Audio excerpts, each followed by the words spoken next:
people than in the conference rooms of any elite. Sam Seder. They are unanimous in their hate for me, and I welcome their hatred. We must guard against the acquisition of unwarranted influence, whether sought or unsought, by the military-industrial complex. The Majority Report with Sam Seder. Ever get the feeling you've been cheated?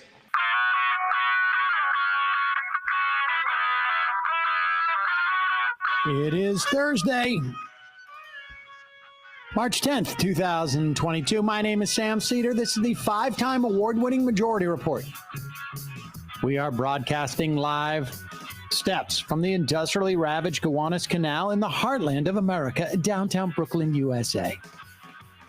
On the program today, Kelly Weill, reporter at the Daily Beast, author of Off the Edge, Flat Earthers, Conspiracy Culture, and Why People Will Believe Anything. Also on the program today,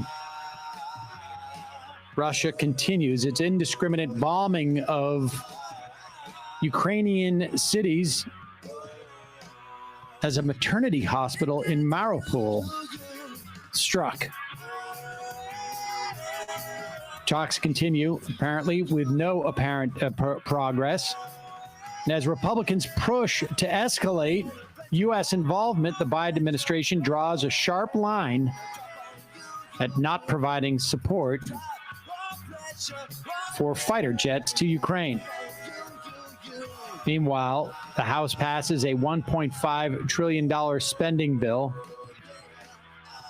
missing any more COVID aid. House also passes its own ban on Russian oil. Meanwhile, inflation increases to 7.9%. Job numbers still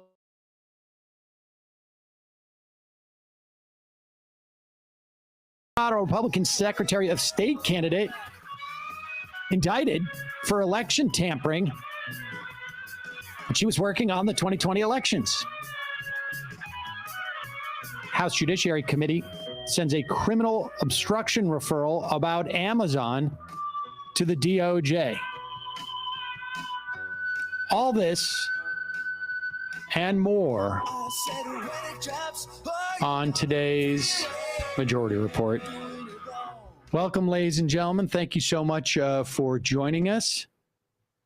Emma Vigeland still on vacation. I don't know why I said it that way. Still. It's really just been one day. It would have been a pretty short vacation.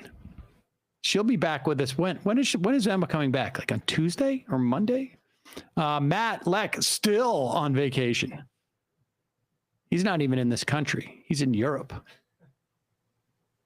So I am here with Bradley and Dorsey. Of course, we will be joined by the regular Thursday crew. Brandon Sutton and Matt Binder will be with us for the fun half of the program today. Also, a reminder, I will be leaving my apartment this evening, which in and of itself is a major event. But in this instance, I'm actually going to another major event. It is the live version of The Bituation Room with Francesca Fiorentini. Comedian Matt Lieb will be there. And New York City Council member Tiffany Caban will be there. And I will be there. And I imagine others. Just got an IM saying I'm going to be there tonight. It is at the Bell House in South Brooklyn.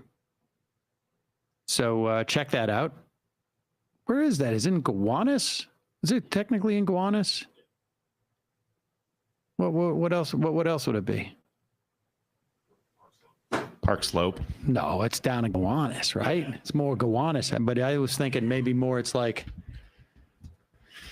I don't know, Or like South Slope is kind of what South people call it. Slope, or yeah, maybe, yeah. So check that out, folks, tonight at 7 p.m. I think the doors open. I think the actual official start time is 8 p.m., but do not miss it. It's going to be the first large public event that I've been to. And after this one, we will you can come to our live Majority Report show in Boston. That's happening in May 15th at 2 p.m. We also have a show in Brooklyn that is sold out. However, you can live stream it. If you go to majoritylive.com, just click on the Brooklyn show, and then you will click on the event thing, and you can get the live streaming ticket. But before you do that, you should sign up for the AM Quickie. amquickie.com. We have a more than 50% discount off on your live streaming show. And Jack Crosby, who has been in Ukraine reporting, I think now is in Poland. He is working his way back. And he'll be back, writing the AM Quickie part-time, and we're going to have him on the show and talk to him about it too. All right. So before we get to Kelly Weill on her book, Off the Edge, Flat Earthers, Conspiracy Culture and Why People Will Believe Anything. This is a clip. Who is this show? I don't know this. I've never heard of this show. Is this like a right-wing show or something? Or yeah, they're like a MMA affiliated podcast called like the Nelk Bros. And I wouldn't MMA affiliated podcast. There's no way that's going to go anywhere. There's no examples of that type of success. It's the Full Send podcast. I mean, had we started off as a wrestling podcast and then branched into politics, or let's say medicine, public health policy, we would have, 5 times the audience, 10 times the audience, 100 times the audience? Should have back in the day, I made a fateful error when I didn't let Matt Binder make this into a wrestling podcast.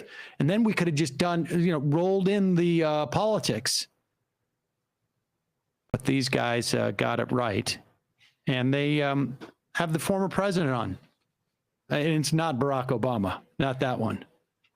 Here is Donald Trump on with the hosts of Full Send. I don't even know the name of the host, but it really doesn't matter. Here he is.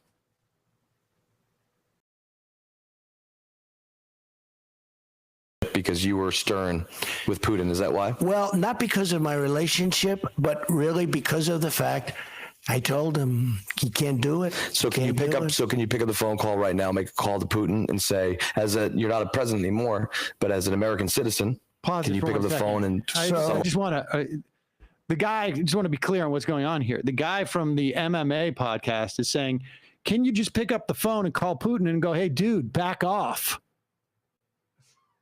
Because, despite the fact that I'm not president, I'm just a tough guy.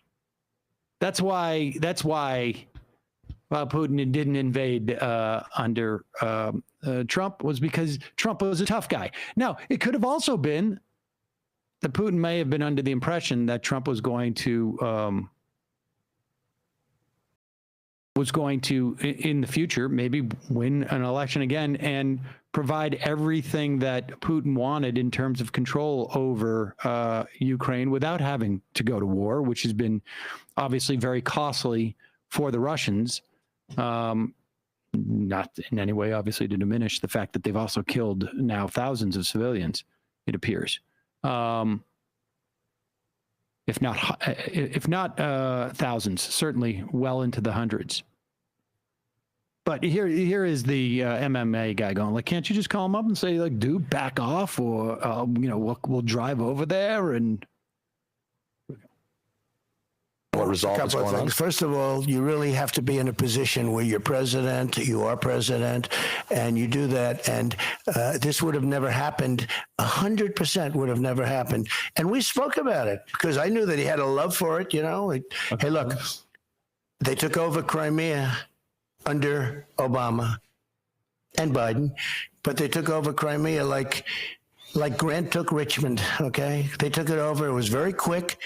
And they took it over a major, very powerful section, probably in many ways the most powerful section. They have their submarine bases, and they took it over. And that was it. Nobody did anything about it. Under Bush, they took over Georgia. And I don't mean Georgia that we all know and love. I mean the other Georgia. And they took that over. And they took it over very easily without any repercussions, very, very easily. And now they're taking over the whole ball of wax under Biden. And it's really a disgraceful situation. It would have never happened. And we did talk about it. I mean, he definitely wanted Ukraine, loved Ukraine, would never have happened. What do you see happening next then? Because it seems like the tension. I love the idea of like he loves Ukraine so much, he has to flatten it. You know that saying, if you love something, then continually pound it with artillery and some air power until it's flattened and its people are dead. And then if it goes away, then it was never yours to begin with. Tensions are high. How does this all end? Is this going to be like a long-term thing? How do you see it unfolding? Well, and I said this a long time ago, if this happens, we are playing right into their hands, green energy. The windmills, they don't work. They're too expensive. They kill all the birds. They ruin your landscapes. And yet the environmentalists love the windmills. And I've been preaching this for years. The windmills, and I had them way down, but the windmills are the most expensive energy you can have. And they don't work. And by the way, they last a period of 10 years. And by the time they... You can let them just keep going just a little bit more. I mean, just because what happens after they rust and they don't work? Start rusting and rotting all over the place. Nobody ever takes them down. They just go onto the next piece of prairie or land and destroy that. It's incredible that they want, but other forms of green energy, they don't have the power to power our factories. They're extremely expensive. And I preached loud and clear. All right. First off, the difference between getting rid of a windmill and, the massive chasm that you've opened up into the earth to drill, I think it's probably easier to get rid of the windmill, assuming that they're only built to last 10 years, which I'm not quite clear on. But aside from that,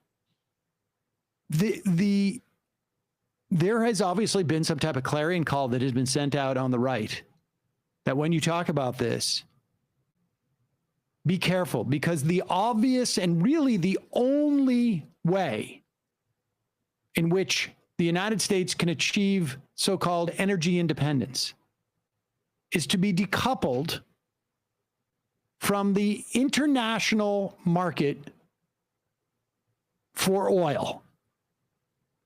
Now, Americans don't care about being energy independent. They just want the prices to be lower. We have no ability to drill our way out of this. Our refineries don't even essentially refine, for the most part, the type of oil that we pull out of our ground. So we don't have the ability to do that independently, unless we were to nationalize every single bit of fossil fuel that we pull out of the ground and keep that within our own bubble, which of course none of these people ever have any interest in, because this is the only reason why they're doing it is for the profits in the first place. But the obvious answer, the most obvious answer, is if we had no gasoline-powered cars, or very few gasoline-powered cars, and they were all electric. And how would you get that? Well, maybe you'd build 50,000 or 100,000 charging stations across the country. Maybe you would have government subsidies of battery technology. You would provide tax incentives for cars. You would subsidize the development of less expensive electric cars. There's a whole host of things we could do, and they're quite obvious. And that's why every answer from a Republican about what can we do about this has to be some version of windmills are bad. It's Greta Thunberg's fault, or it's the windmill's fault.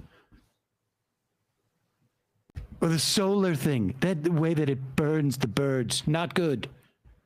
That's the only and he doesn't have the ability to integrate it into an actual conversation. He just knows, like, oh, how could avoid windmills bad? That's it. The other ones at least have the sophistication of sort of like taking a half step. Greta Thunberg's fault and, windmills. But this is, and of course, there's not been enough because the Democrats couldn't figure out how to get Joe Manchin on board. Whatever reason, you don't see Democrats out there, or anybody else for that matter, coming out and saying the obvious thing. Between Saudi Arabia and Russia and every other involvement that we have in the Middle East, there's one way for us to decouple from that. We just can't seem to do it. Aside from the fact that, there's this sort of global warming thing happening. All right, we're going to take a quick break. When we come back, we'll talk to Kelly Weill. She's written a book, Off the Edge, Flat Earthers, Conspiracy Culture, and Why People Will Believe Anything. I'm very curious of that. We'll be right back after this.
All right, we are back. Sam Seder on the Majority Report. It's a pleasure to welcome to the program Kelly Weill. She is a reporter at the Daily Beast and the author of Off the Edge, Flat Earthers, Conspiracy Culture, and Why People Will Believe Anything. Kelly, welcome to the program.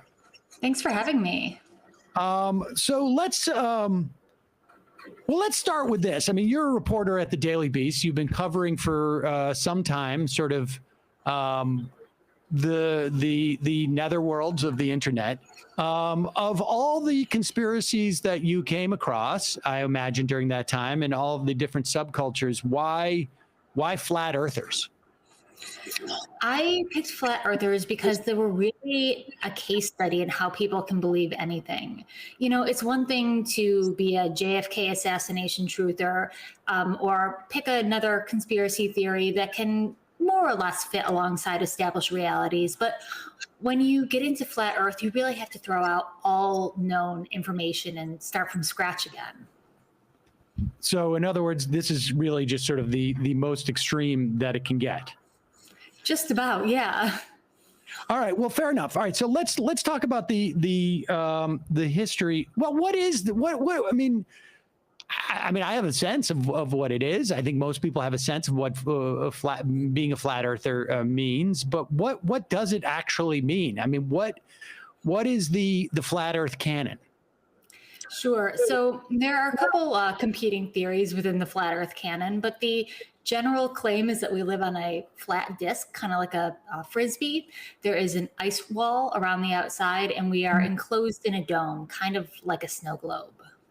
Wait a second. There's an I didn't. So what's the ice wall? Where did that come from?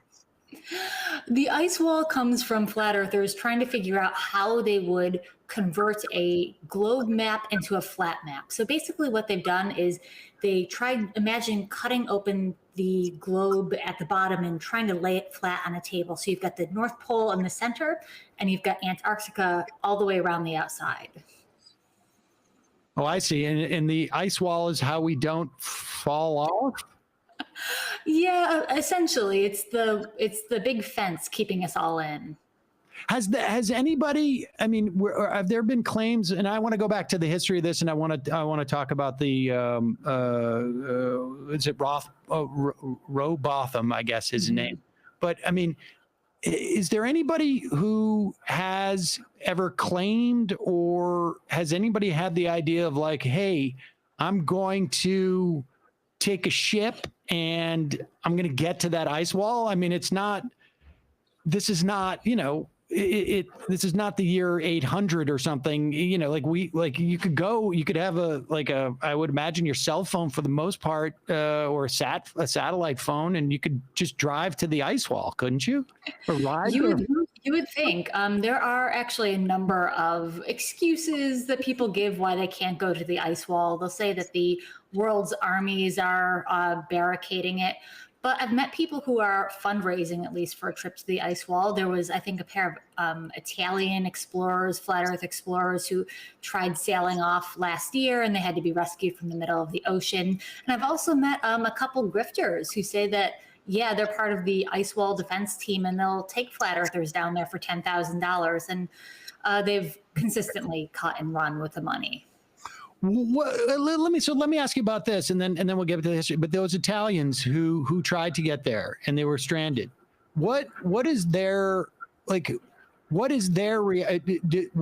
were they in any way, I guess, dissuaded, or was it more of like, it's definitely out there and it's just teasing us, the wall? For most flat earthers, although I can't know this Italian pair's heart, most of them aren't necessarily dissuaded by contrary evidence. I mean, flat earth isn't alluring because it's the most logical explanation. It's not. It's completely illogical. But for people who want to believe, they will consistently find excuses for why their experiments don't work, why they can't get to the ice wall, et cetera, et cetera. Okay, so let's go back and when does this? What is the first documented, I guess, theory that the world is flat as opposed to round? Or go ahead. Sure. So first of all, there's this whole myth that we've thought Earth was flat for thousands of years, and that only recently we've realized it was round. That's actually reversed. We've known for 2,000 plus years that we live on a globe because it's pretty easy to prove. But what happened in the 1840s is there was this English eccentric named Samuel Robotham. He was a really colorful character. He ran a failed utopian commune. He started selling like snake oil medical cures. And then he started doing these experiments that he said showed that Earth was flat. Now we know he was either lying or just really badly messing up his measurements. But it didn't matter because he started selling books and pamphlets and lecture tours even, where he promoted this theory. And one, he got quite rich from it. And two, he started converting people, even though the theory was as ludicrous at that time as it is today. All right. So I have some questions about about the time, and just, I guess, this general notion about, how people will adopt these type of conspiracy theories. But when did the myth about Columbus, because one of the things that I think was a myth that existed, I think I remember as a kid, was that Columbus, thought the world was flat and was going either to disprove it or that somehow played into the whole Columbus legend or the legend part of Columbus. When did that myth develop? One of the best sources we have for where that developed was Washington Irving, the guy who wrote Sleepy Hollow and Rip Van Winkle. He kind of seemed to have invented it. Maybe it was folklore up to a certain point, but he just tossed it into a book about exploration. And people have really run with that myth for 200 years since. It's ridiculous. Oh, wow. Okay. That's That's pretty impressive, I guess. You write something like that offhandedly, and it has that type of durability. So what was going on, though, in England at that time in the 1830s? I mean, I guess, or maybe we should talk about like a broader theory of why people adopt these things, because my sense is, and having, I mean, my sense is that this is a reaction to sort of events that are going on that people have trouble processing. And so they want something else that they can figure out on some level. Yeah, that's exactly right. So basically, conspiracy theories aren't like some weird thought process that only fringe people experience. They're something that we are all susceptible to. We turn to conspiracy theories when we feel like we don't have enough information, or the information we have is upsetting to us. It doesn't uphold our prior beliefs. So when Rowbotham was writing, there was a lot of upheaval, both economically, the way people viewed themselves as workers, but there was also an emerging emphasis on the natural sciences. Evolution was becoming more accepted, and religion was starting to take a bit of a backseat in some people's minds. So when you get a theory like flat Earth, it allows you to discard science really wholesale. Just say the whole field is not only wrong, but scientists are lying to you. And for people who wanted to believe that at the time, who wanted to push back on this, kind of not quite enlightenment, but, scientific and rationalist wave of thinking, flat Earth was a really useful tool for them. It's interesting because you outlined it. There's a couple of examples. And I'm thinking of more contemporarily, Nate Wolff, I guess, but back in Zion, Illinois, in the early 1900s, there's examples of this being a function of religion on some level, but it also feels like it's a substitute for religion too. I think both of those things can be true. A lot of flat earthers I know are very religious. They are biblical literalists in a sense. So they'll go through the Bible and like point to any reference to a circle and say that that's, supporting evidence for flat earth. But there is a way in which flat earth is so sweeping, it kind of functions like a religion. It's not like, believing in chemtrails in the sky or being a 9/11 truther. It's really expansive. It's quite literally a worldview. And for some people, they can graft their religious beliefs onto it. They can make that a part of their religion. And it is a full belief system for them. What are the other aspects of that belief system? I mean, it's pretty malleable, right? Because flat Earth is, again, it's this really broad theory. It almost invites people to sort of level everything they previously thought and invite in new facts. But I've met a lot of flat earthers who are very anti-science in other ways. They're creationists, and it's also very compatible with other conspiracy beliefs. So a lot of flat earthers might be opposed to vaccines. They might believe in certain political conspiracy theories like QAnon or things adjacent to them. So it's flexible, actually. It's a big enough theory that it can welcome all kinds of garbage information in. I want to get to sort of the to the extent that there's any rivalry between sort of conspiracy theory communities, but let's before we get there, tell us about Zion, Illinois. So Zion, Illinois is actually still a real town, kind of outside Chicago, totally normal place. But it wasn't founded as a totally normal place. It was originally around the turn of the 20th century, started as a fundamentalist Christian community. And it was run by one church that had tons of control over the schools and how parks were managed and local laws. But what happened shortly after its founding is an even more fundamentalist preacher took over. And this guy very quickly converted to flat earth belief. And because he had all this control over schools and local laws, he really turned it into a flat earth cult. He put flat earth in, the school curricula. They banned references to the globe in hymns. It was a flat earth dictatorship. He openly called himself a theocrat, and this existed for decades right here in the U.S. Wait, so decades, like until like how long was Zion, Illinois, a flat or Earth theocracy? He started kind of going off the wheels started coming off for him in like 1919, which is when he got really, really conspiratorial. And he was writing all kinds of crazy stuff through the end of World War II. And he started to lose power and influence around the end of that.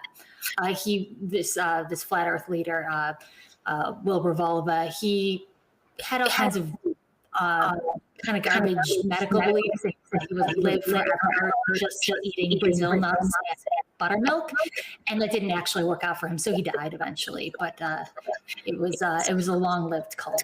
Wait, he was just eating Brazil nuts and buttermilk. Brazil nuts, I think, after you get a certain amount of those in you, it becomes like toxic, right? You know, I tweeted about this once, and I did actually have like a nutritionist be like, "Oh, whoa, don't do that. You know, you're gonna get too much zinc or something, some heavy metal. I don't know, but it's not a recommended diet." Yeah, my understanding is I think that if you eat too many Brazil nuts, and by too many, like anything even like close to double digits a day, you're getting. I don't know if it's selenium or whatever it is, but it seems very problematic. Tell us about Nate Wolf, you write about in your book, too. This is another example. I mean, it's fascinating, this sort of, because Nate Wolf gets to the sort of the self-awareness that on one hand, there is a self-awareness about, a lot of people think this is crazy, but on the other hand, it's like, but not enough self-awareness to realize, like, I think I'm crazy. Yeah, one thing I would say about flat earthers is that they're not actually crazy. And I'm sure you don't mean in the clinical sense. They can be, smart guys. Nate Wolf has a master's degree, but he's a modern flat earther. He's a pretty well-known name in the movement.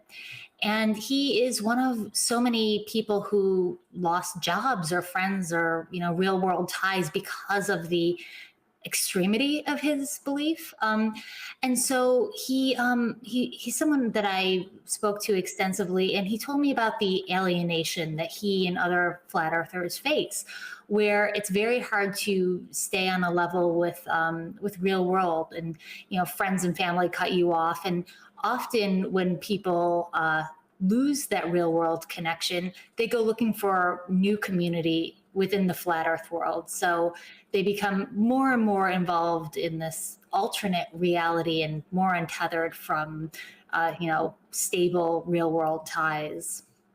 This dynamic reminds me of the guy who was featured in Mr. Death, that Errol Morris film. I don't know if you ever saw that. He was a guy who was adopted by Holocaust deniers because he had worked on like gas chambers in this country, and he really had no particular affinity for that theory, but he was brought in, and it made he all of a sudden had a ready-made community of people who liked him. Yeah, I think that's a really powerful pull for a lot of people. I mean, flat earth for so many believers isn't just a theory that they align themselves with, it's an actual identity. It's a community and a movement. And I don't think we can completely undersell the power of having people like you. Many flat earthers experience feelings of alienation even before they got into this theory. So if they're already looking for answers and friendship, this is a theory that meets both needs for them. How many people are we talking about? It's really hard to get firm numbers of how many flat earthers there are. And, a lot of people aren't very open about their flat earth belief. They are aware that people will make fun of them. But I can tell you, I've been to flat earth conferences with 600 flat earthers in one room. And these are people who are paying $200, $300, not including airfare and lodging, just to be there. So it's not a huge movement on the scale of, say, like vaccine truthers, but it's larger than it needs to be in 2022. how does this relate to, like, say, vaccine truthers, or what are the dynamics the same here? I think they're comparable. Both flat earthers and people who don't believe in vaccine science are looking for alternate explanations to establish science, and alternate narratives, alternate media voices even. And to an extent, they're compatible. A lot of flat earthers I meet are also anti-vax. So I think there is a common mistrust between the two movements, and it's just a question of how far people take it. Let's talk about sort of Facebook and YouTube and the implications. I mean, because like you say, you talk about this conference, 600 people, that, and in real life, it really sort of seems to cement these relationships. But let's talk about Facebook and YouTube and how much social media exacerbates these things. Sure. So, I mean, flat Earth really got a huge boom in the mid 2010s, and we can trace most of that to social media. It's one thing to be a flat earther in the pre-internet era, and you might run into one other person who shares your beliefs, but the internet lets people find these affinity groups and build community in a way that can be nice in other contexts, really. But there are other elements at play. A lot of social media sites or YouTubes have algorithms that promote certain content, and they promote the content that they think that we're going to click on, and we're going to stay on YouTube and keep watching videos and keep watching ads. Overwhelmingly, the videos that performed really well were sensational, or they were controversial, and flat earth is just right in that nexus there. So flat earth videos for about 5 years were just these incredible performers within YouTube's algorithm, and people who weren't even looking for flat earth, they might have been watching a video about outer space or religion or a different conspiracy theory, found flat earth recommended in the videos alongside what they were watching. So that pulled a lot of people into the theory, and it also created a little micro industry of flat earth YouTubers, people who realize, oh, I can, get quite a following promoting this theory. And, by and large, they were right.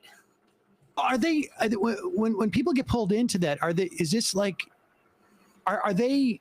bringing people into the theory of flat earth, or is it like, I'm watching because I can't believe how much these people seem to believe this? In other words, is it, how much of this is ironic viewing and how much of it is recruitment? And I ask because really, it seems to me I don't think that flat earthers represent a danger to society, maybe to themselves. You write about Mike Hughes, who was trying to prove that the earth was flat, I guess, by flying some vehicle and ended up killing himself this way. But I guess I'm more interested in the dynamic that a conspiracy theory like this creates, because QAnon has been far more successful in terms, and I would say far more toxic.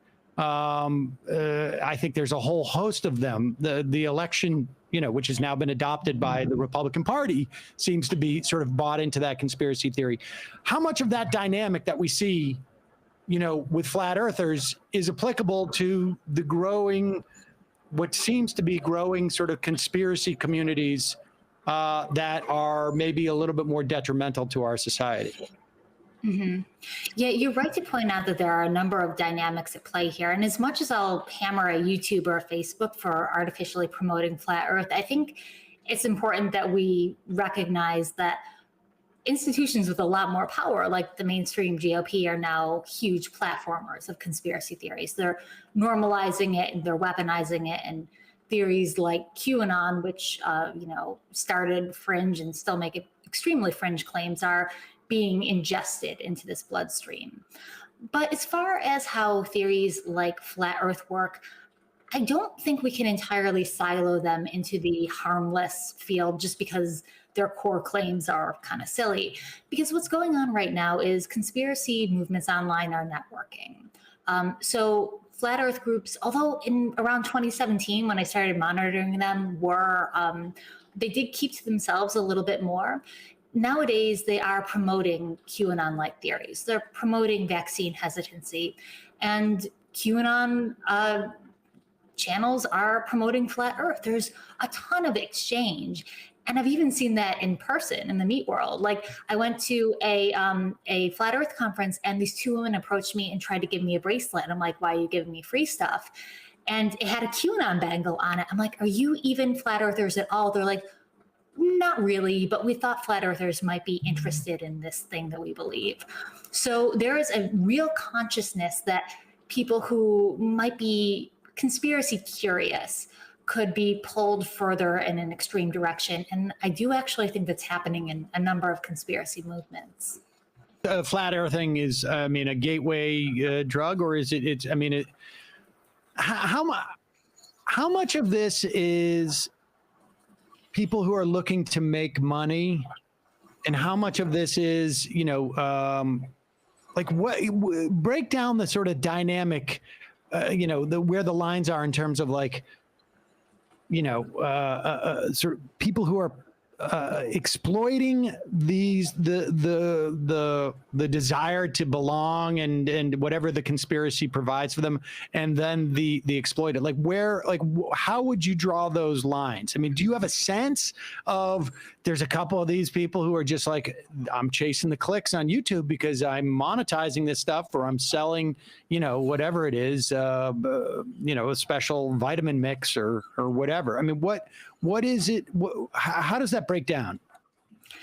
I think it actually breaks down along similar lines as most other influencer spheres, which are kind of pyramid schemes in an unofficial way, right? You have the people on top who it's really, really working for, and you only have a couple people who are really profiting from this.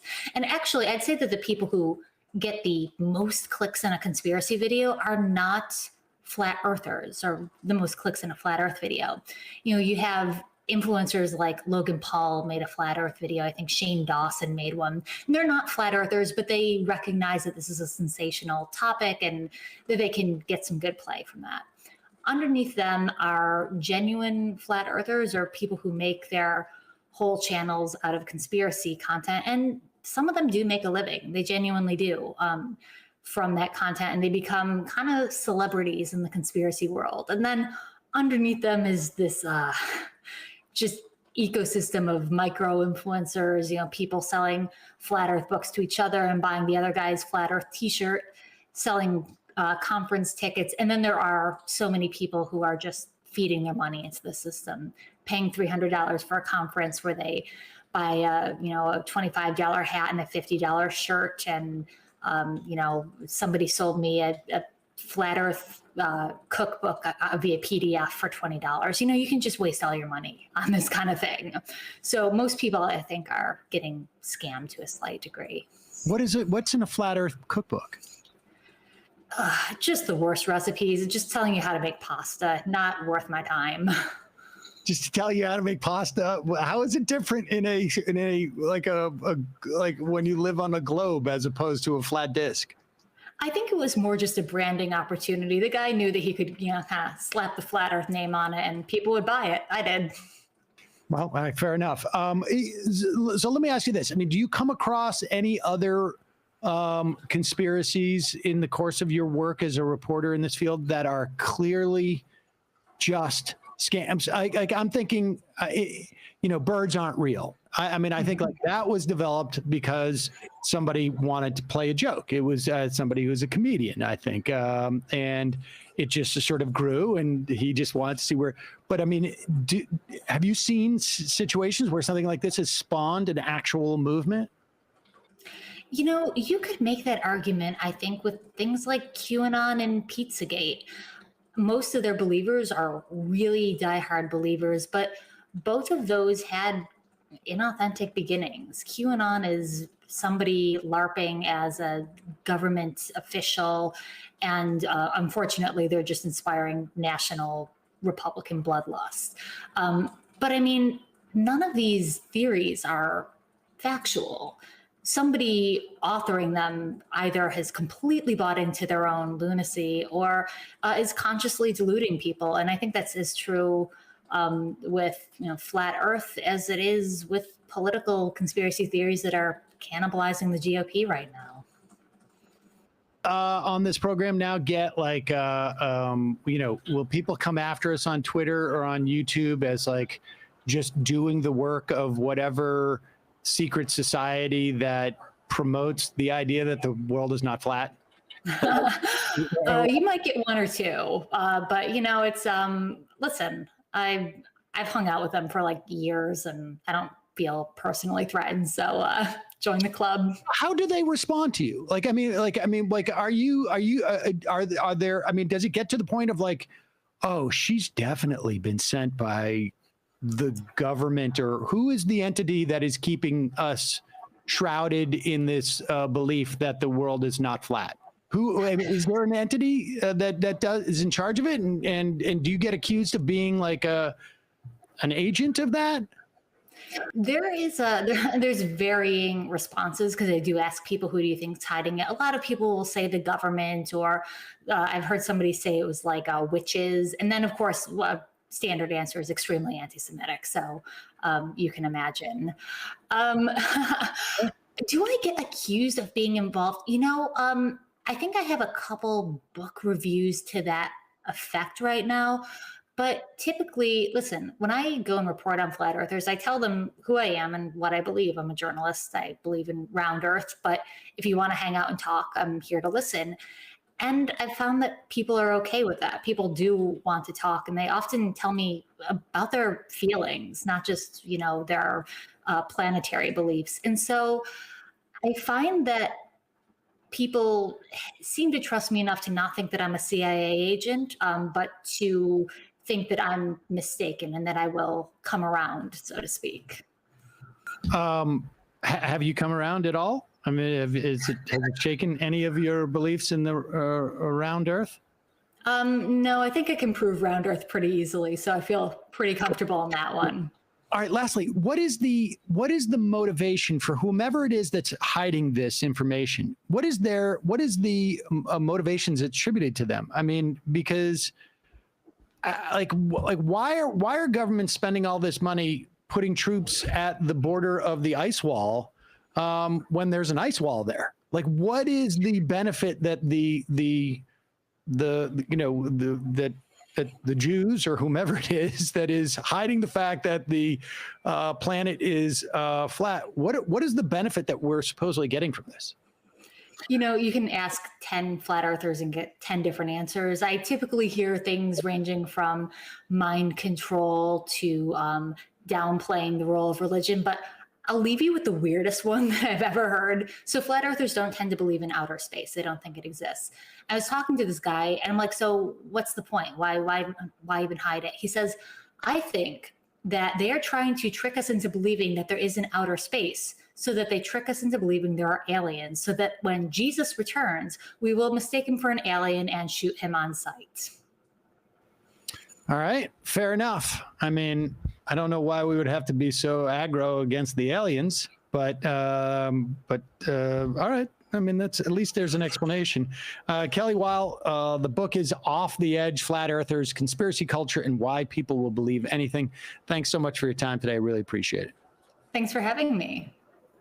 All right, folks, we're going to head into the fun half of the program. How is our sound? I know that we got a couple of IMs during that. We are having a little bit of problems with the sound. We're still working on it. And hopefully we will resolve that. We will also put out an edict, no AirPods in the future. Because that also, those AirPods are horrible to do Zoom calls with. They pick up all the sound, the room sound. It's weird. They're hit or miss. Like, I'll see interviews on YouTube and they'll sound great, but every experience I've ever had with them live streaming, they're just really bad. No good.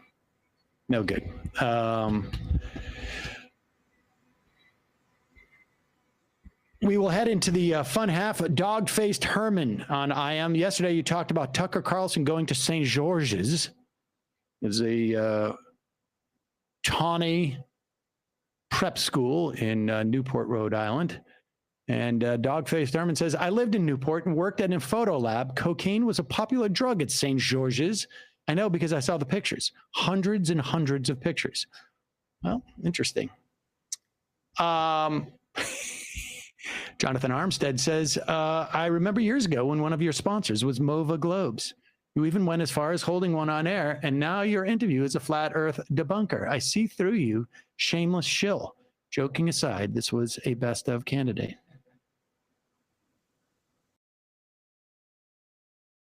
And I want to come clean here, folks. But my rabbi sent me a message yesterday. Has that always been there? Yes, yeah. It's always been there. It always reminds me, remember, the world is not flat. Folks, don't forget you can support this program by going to justcoffee.coop. When you go there, you can scroll through their coffee, tea, or chocolate. All fair trade, great company, obviously co-op, owned by its employees. But what is even more impressive about them is the way that they treat the farms that they get their coffee from around the world.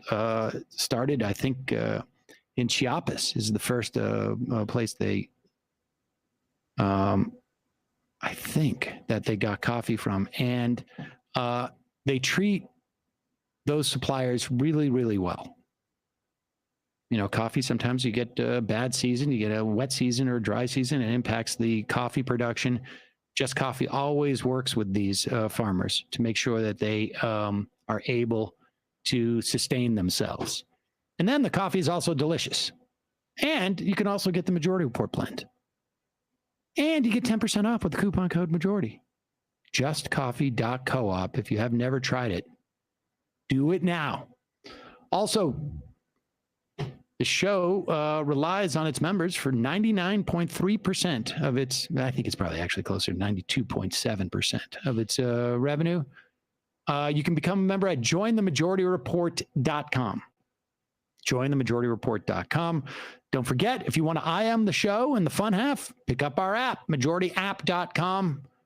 iOS, Android app, totally free. Pick it up. You can listen to the show live. You can watch the show live. You can IM with us and join the Discord, majoritydiscord.com. We have it all, ladies and gentlemen. There's over 5,000 people in the Discord. It's nuts. Snoozin Sarandon says, will the purchase of a streaming ticket allow us to watch a live show at a later time or only in real-time live streaming? No, you should be able to watch the show. We will make it so that you'll be able to watch the show after the fact. And again, if you sign up for the AM Quickie at amquickie.com, you will get over 50% off the cost of that live streaming show. So check it. Why doesn't the ice walls melt? Come on. It's obvious. We'll tell you more in the fun half. 646-257-3920. See you there. 3 months from now, 6 months from now, 9 months from now. And I don't think it's going to be the same as it looks like in 6 months from now. And I don't know if it's necessarily going to be better 6 months from now than it is 3 months from now. But I think around 18 months out, we're going to look back and go like, wow. What? What is that going on? It's nuts. Wait a second. Hold on for a second. Emma, welcome to the program. Hey.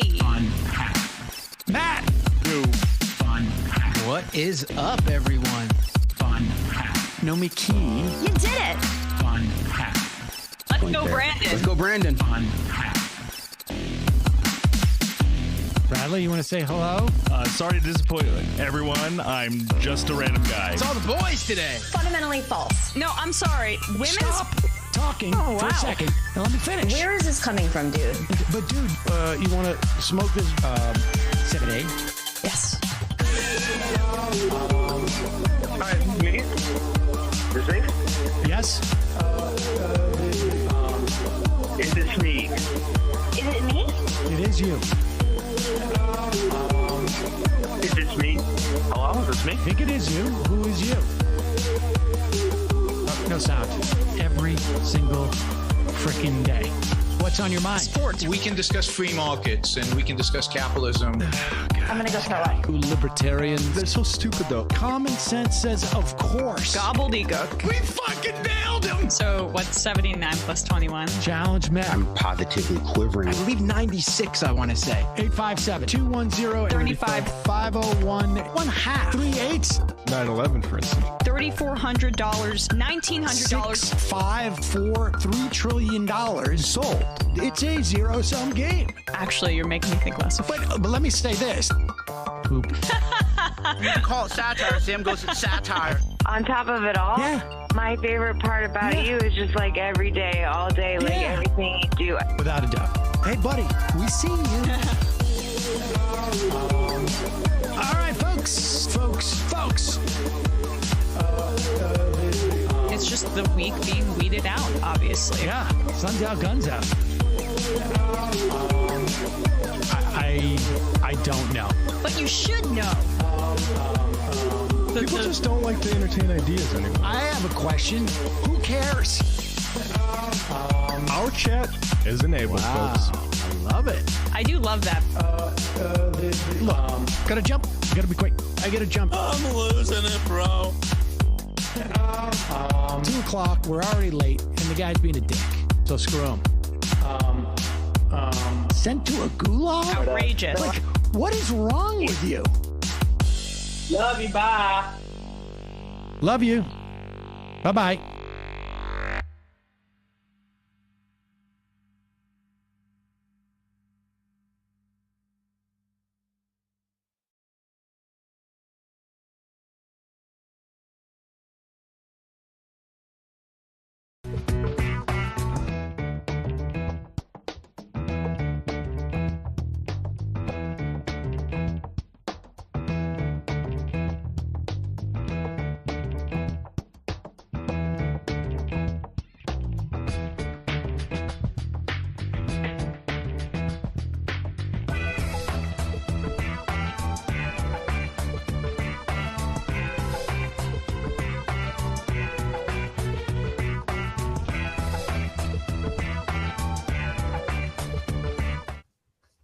We are back, ladies and gentlemen. Sam Seder on the Majority Report. It is the fun half on Thursdays. And Emma Vigeland is on vacation. Joining me is Matt Binder. We're waiting on Brandon Sutton, who should be here any minute. But Matt Binder is here. He, of course, is the host of Doomed. And what's the most recent, what's the new one called? The Bitcoin? The Scam Economy. Scam Economy, which is it's like topping the charts these days, dude. Wonder Yeah, why. it was Scam Economy. All right. And Matt's here and just woke up, as you can see. And we just had Kelly Weill on, and apparently she's a regular on your program. Is that right? Yeah, she's been on quite a few times. I'm currently reading the book. I think the first time she was on the show to talk about flat earthers is 2018. I spoke with her about it. She went to the convention then. I think this is what kicked off the whole idea behind the book. And that was a fun conversation. And I'll be having her on again soon to talk about even more in the flat earth world. But on the most recent episode of Doomed, I had on Zachary Patrizio of the Daily Beast, who's currently driving around DC following the People's Convoy, you know, those freedom truckers, the American version of the freedom truckers. Right. And that was a really fun discussion because it seems like they want to shut down the Beltway, but they also want to do it without breaking any of the speed limit laws somehow. They're being very careful to not get in trouble with the law while also trying to I guess, break the law. I don't quite understand what they want. Neither do they, according to Zachary Patrizio. So that's Doomed. I already spoke with Zach. You can check that episode now at doomedcast.com and at youtube.com/Matt Binder. And then tonight, 9 p.m. Eastern time, the latest episode of Scam Economy will drop with Molly White, who runs a very awesome website called Web3 is Going Great that looks at all the various scams each day that end up going on in the whole crypto scam economy. And that discussion will drop tonight, 9 p.m. on YouTube and at scameconomy.com. Fantastic. All right. Are we having the same problem with Binder on the audio? I'm getting some of that feedback from on IMs yesterday and IM just now. I guess we're getting this similar problem. I'm not sure, but we've got to figure this out. Meanwhile, sorry about that, Matt. And do we have Brandon? No word from him. Okay. All right. Well, let's get into this, Matt. Like the old days. This is like 2012 before Michael joined up with us, right? Yes. Let's do it. That's right. This is back. Like there was a period of time where it was just you and I, right? And Hillary, right? Was that? Yeah, but she didn't want to ever talk on the show. So it was like she was there helping, but for the audience, it was just you and I. And there were a number of late nights during that time period where like you and I were just sharing messages back and forth during Occupy when all that stuff would be going on for like the next day's show. It's like harking back to those days. Matt and I went down there. I had a mixer, a battery operated mixer that I wore around my chest or something like that. And we used like an iPhone to broadcast audio live and attempt to shoot at the same time. It was a huge mess. It's like every thing. All right, let's talk about this. We've been,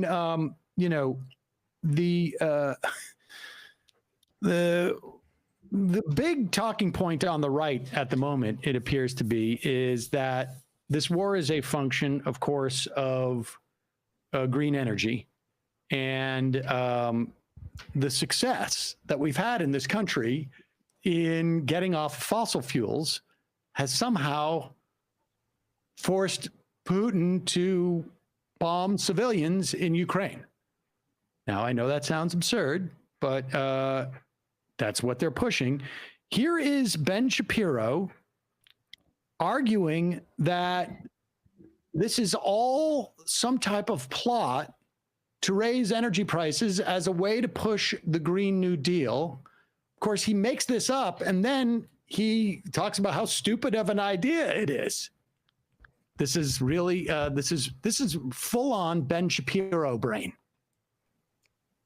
I know there are people out there who have sort of been looking at this and they think maybe it's on purpose, right? Maybe it's conspiratorial. Maybe basically Joe Biden is deliberately driving up energy prices so as to get everybody to embrace the sort of Green New Deal idea. If so, he's a moron, because the fact is that when energy prices are high, people have far less tolerance for this sort of gambling around and pretending that green energy is going to be the solution.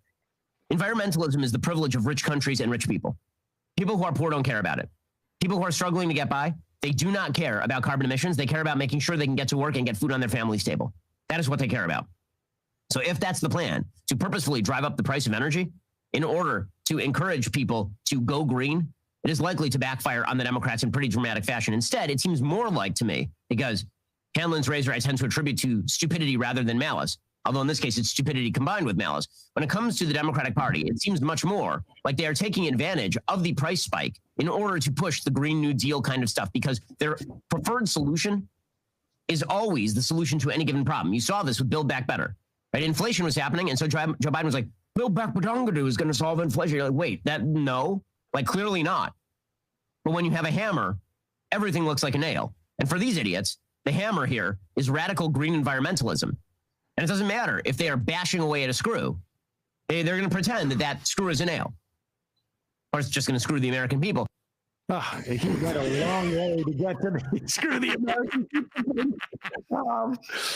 Do we have Brandon? Should we bring Brandon Sutton in? I don't know if he saw that clip from Shapiro, so let's hold off for a second. But this is sort of quintessential Shapiro. One, I'm going to create a completely mythical strategy by Joe Biden, and then I'm going to talk about how stupid that is. And then say, but it probably is not the case anyways. But they're taking advantage of this moment where we see the increased cost in energy. And even though Biden has been trying to push for a version, an anemic one from my perspective, but a version of the Green New Deal prior to this, he's saying they're still pushing it prior to this, but it's for the exact same problem, which is we want to not be reliant on fossil fuels. This is another reason why we don't want to be reliant on it. It's because it involves us in all sorts of, or has the potential of involving us in all sorts of foreign policy problems and wars and over resources. And the only way, which everyone on the right is talking about, of us obtaining any type of energy independence is to literally use sustainable energy. You know, I'm surprised that Ben Shapiro is saying this, because it was just last week, literally 7 days ago, March 3rd, he was out there calling Joe Biden a coward for not sanctioning Russian oil. And I mean, I didn't know at the time that Ben Shapiro was such an environmentalist trying to, push forward this Green New Deal that Joe Biden's apparently trying to do. But apparently Ben Shapiro is now flip-flopped on the issue, of course, I guess, after Joe Biden has decided, or Congress in general has decided to do such a thing. Interesting. But he's the conservative smart guy, right? He's the guy they put forward when they need a smart, intelligent thinker. He's the what is it, the new kid philosopher or whatever it is. But all right, Brandon Sutton has just joined us. Brandon Sutton, the host of the Discourse podcast. Brandon, great to see you. Great to see you too as well, Sam. I don't know if you saw that clip. I don't think you did, of Ben Shapiro basically opining on the ridiculousness of a made up theory that apparently Biden is pursuing, or strategy that Biden's pursuing. But this notion of the right is overcompensating incredibly, it seems to me, for the evidence that we need to get off of fossil fuels that, this latest conflict, I think, highlights, in addition to, of course, the fact that, we have global warming. Well, I think that, and I will say I did catch the very last bit of what Ben Shapiro was saying. I could hear his voice as I was getting my headphones ready, so I knew I was in for a treat. I think we've had a myriad of reasons why we should get off of fossil fuels, generally speaking, not even just specifically foreign originating fossil fuels. Not the least of which being that many of the fossil fuel reserves are in the hands of like tyrants abroad and tyrants abroad that we have to support in order to get access to that oil. But, I think that the newest sort of the newest gas rising craze under Joe Biden has given the right ammunition to, construct a Joe Biden that more closely mirrors the Obama that they used to enjoy throwing tomatoes at back when he was president, both of whom have no sort of like real vested personal or ideological interest in moving away from fossil fuels. But, Joe Biden's a little bit more boring. So it's helpful to construct these like imaginary Joe Biden stands in. We might not get to see him become the Kenyan Muslim that Obama turned out to be, but, we'll get close. They seem to have tried to, they seem to have abandoned, at least for the time being, that Kamala Harris is actually the puppet master. Have you noticed that? Wasn't that what they tried to do at the beginning? He was running things, and they seem to have sort of abandoned that for the bumbling Joe Biden. I think is been more effective for them. That was too fantastical a notion, because she was barely really being, platformed by the administration herself. So like the theory of shadow Kamala, maybe it's too real for them. Maybe it's too close to the truth. But, I think that focusing on Joe Biden, focusing on, the bumbling, forgetful Joe Biden that we all know, and I guess love is a strong word, is going to be their step moving forward. But I don't think it has much teeth, regardless of whether I like Joe Biden. It seems as though people generally think that even in the the absence of low gas prices or stable Europe, that he still represents a return to the normal, just tone wise. I can't wait to hear Ben Shapiro's response to the Biden administration reaching out to Venezuela, because that seems to go directly in conflict with what Ben Shapiro just said there. But I'm sure he'll go on and attack the Biden administration for daring to even try to fix our relations with Venezuela whatsoever, just so we get in that cheap shot without any sense of irony about what he just said today, March 9th. Yeah, that's actually a good point. I mean, the Venezuela thing is also sort of fascinating. Oil is king. I mean, that's basically it. I mean, I'm glad that it seems that the project to, determine who the leader of Venezuela is over for us on some level. But I'm sure that project's not over. But this chapter of it is over. But it is amazing how much oil simply dictates everything that we do because of that. And I will say also, just getting back to the Harris point, the funny thing is that Harris is now being deployed more so, it seems to me, in a more high-profile way than at any other time during the administration.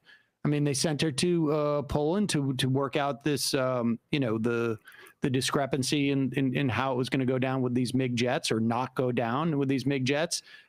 They were, fairly public about it. I mean, it seems to me the irony is that she's been sort of platformed more over the past month than she had been up until this point in the administration. Well, I feel like the administration, puts her in charge of things that they don't want to take full responsibility for. Because the last thing I remember her being fully responsible for was like the border, the border crisis, as some people would describe it. And, that was a big sort of point of contention for them as well. And then it kind of just went away when nothing at the border. The Biden administration didn't really do much at the border. And so now that she's, being revised for this sort of trip abroad to Poland, I think she's going to Romania as well. So this sort of general trip abroad. I wonder if, Shadow Kamala is coming back, obviously, or if this is just another sign that they don't have much faith in, the I don't know what you'd call it, the outcome of her diplomatic visit. Or I wonder if it isn't also an awareness that that it is not a fait accompli that Joe Biden is going to run for re-election, and that they need to, that sending her to Europe during a crisis is going to, provide for her some bona fides. It might be helpful. Setting her up to fail then. I mean, this is they send her to deal with things that it's not like an easy layup, PR fix. She's not going to walk away from that visit. And something's going to have happened due to her visit, whether they can say was due to her visit, that changes the course of how things are going on over there. But I think that we're starting to see, I mean, I certainly saw today, there are, and I don't necessarily hold any faith in this. I mean, who knows? But the levers that must be pulled to send back to for U.S. domestic consumption, and it's not really the voters' consumption at this point. It is really sort of the foreign policy establishment consumption. Is that you're seeing at the end of a lot of these dispatches. Leaders were impressed with the depth of knowledge that the vice president had, or something like that, which I took as, this is a big part of the agenda, trying to convince, the foreign policy establishment so that you don't get some piece in the Washington Post during the run up to the 22 election, if Harris is the candidate, from some longtime U.S. diplomat saying she's got a real problem here or something like that. I don't know. That's the sense I get, that there's a lot of stuff going on in that regard. But I don't know. That I may be wrong. I would also say, just also in the most like cynical way possible, putting Kamala Harris in charge of something is a good way to not really dispel, but to cloak any real criticism coming at home as in the veil of like, oh, well, people don't like what Kamala Harris does because they're racist or misogynist or a combination of both. And so, we can tout out all the old narratives against the leftists, against the people who are anti-war, generally speaking, who are criticizing her trip and criticizing the supply of, weapons to Ukraine under like this, the consistent excuse of, well, they're just not excited to see a black woman, girl boss like Kamala Harris succeed. And the point of like, this is how she built her bona fides is just fuel for that fire. Because it's like, well, what do you expect Kamala Harris not to do? Do you expect her not to provide fighter jets to Ukraine as a way to build her resume for president? I guess you want a Republican to succeed then. So I think that there's that possibility. Well, but Kamala Harris, I think, has still yet to find purchase in most people's minds as a viable candidate for president, despite all of the, places she's been. Like I feel like they keep putting her in front of us, and people are just not biting. I mean, that is my sense as well too. But we're ways off, I guess. And then I think the calculation has to be. I mean, I don't know. I mean, this is a little bit premature to have this conversation, but if Joe Biden doesn't run, who's going to run? I mean, I think it's not like an obvious. This is not an obvious answer like it may have been over the past couple of years, right? I mean, there's no obvious candidate, and so I think from the perspective of at least the vice president's sort of political camp, it's got to be like, we just need to show up with something, and then we're in the game. I think if you're looking for a candidate that's qualified, both due to their unique resumes / curriculum vitae, and who also has experience in Ukraine, we are remiss to not mention the obvious name, Hillary Clinton. And, I know a lot of people are saying it's impossible. A lot of people will say it's impossible, but nothing's impossible. Weirder things have happened. No, nothing. No, weirder things have not happened. No. I think we get Hillary versus Trump 3.0. I don't know how many times this happened at this point. Feels like forever. And, we just keep reliving the past 6-8 years for eternity. Oh, my God. All right, let's turn to something else. Let's do this clip of this is this is so perfect. Here is Fox's Harris Faulkner. What was the clip that we had of her recently that I was like, wow, she's really missing? They're not necessarily full deck. I mean, this is it was the Condi one where they were talking about failure in Iraq and no sense of irony or hypocrisy whatsoever. Just like, oh yeah, okay. Harris Faulkner, literally born sometime in the past 5 or 6 years. And but here she is talking with the American Petroleum Institute CEO, Mike Summers. Well, let me just ask you guys, not for nothing, what do you think this guy's agenda might be? But here she is. She's asking, this is honestly like, it's like if this was somebody's dad in my kid's elementary school class who was coming in for the day to talk about what he did. And some kid raises their hand and asks this question, except for this person is on one of the largest cable news outlets in the country. Here's Harris Faulkner with the CEO of the American Petroleum Institute. Online faster. And we want to make sure that we're putting those policies in front of the Biden administration. But so far, the proposals that we've put forward have fallen on deaf ears. I think you're talking about red tape. And when I hear you say that, I think about one thing. Operation Warp Speed.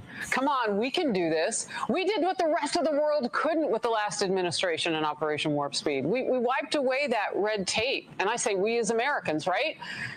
And then we got vaccines, plural. Why can't we do that with oil? Well, we actually have an example of it happening with oil here in the United States during World War II. We know that we have the resources here. The American forces in World War II and our allies were benefited by American oil that really fueled the resistance in Europe. We can do it again, and we're proud to do it because the companies that I represent at the American Petroleum Institute want to step up to this moment because they're patriots, and we want to supply the world with American natural gas and oil during this critical time. I hope the White House and the Biden administration start to listen to wiping away that red tape because, again, and I keep saying it, we don't have enough time to deal with it in the slow motion that we're acting now.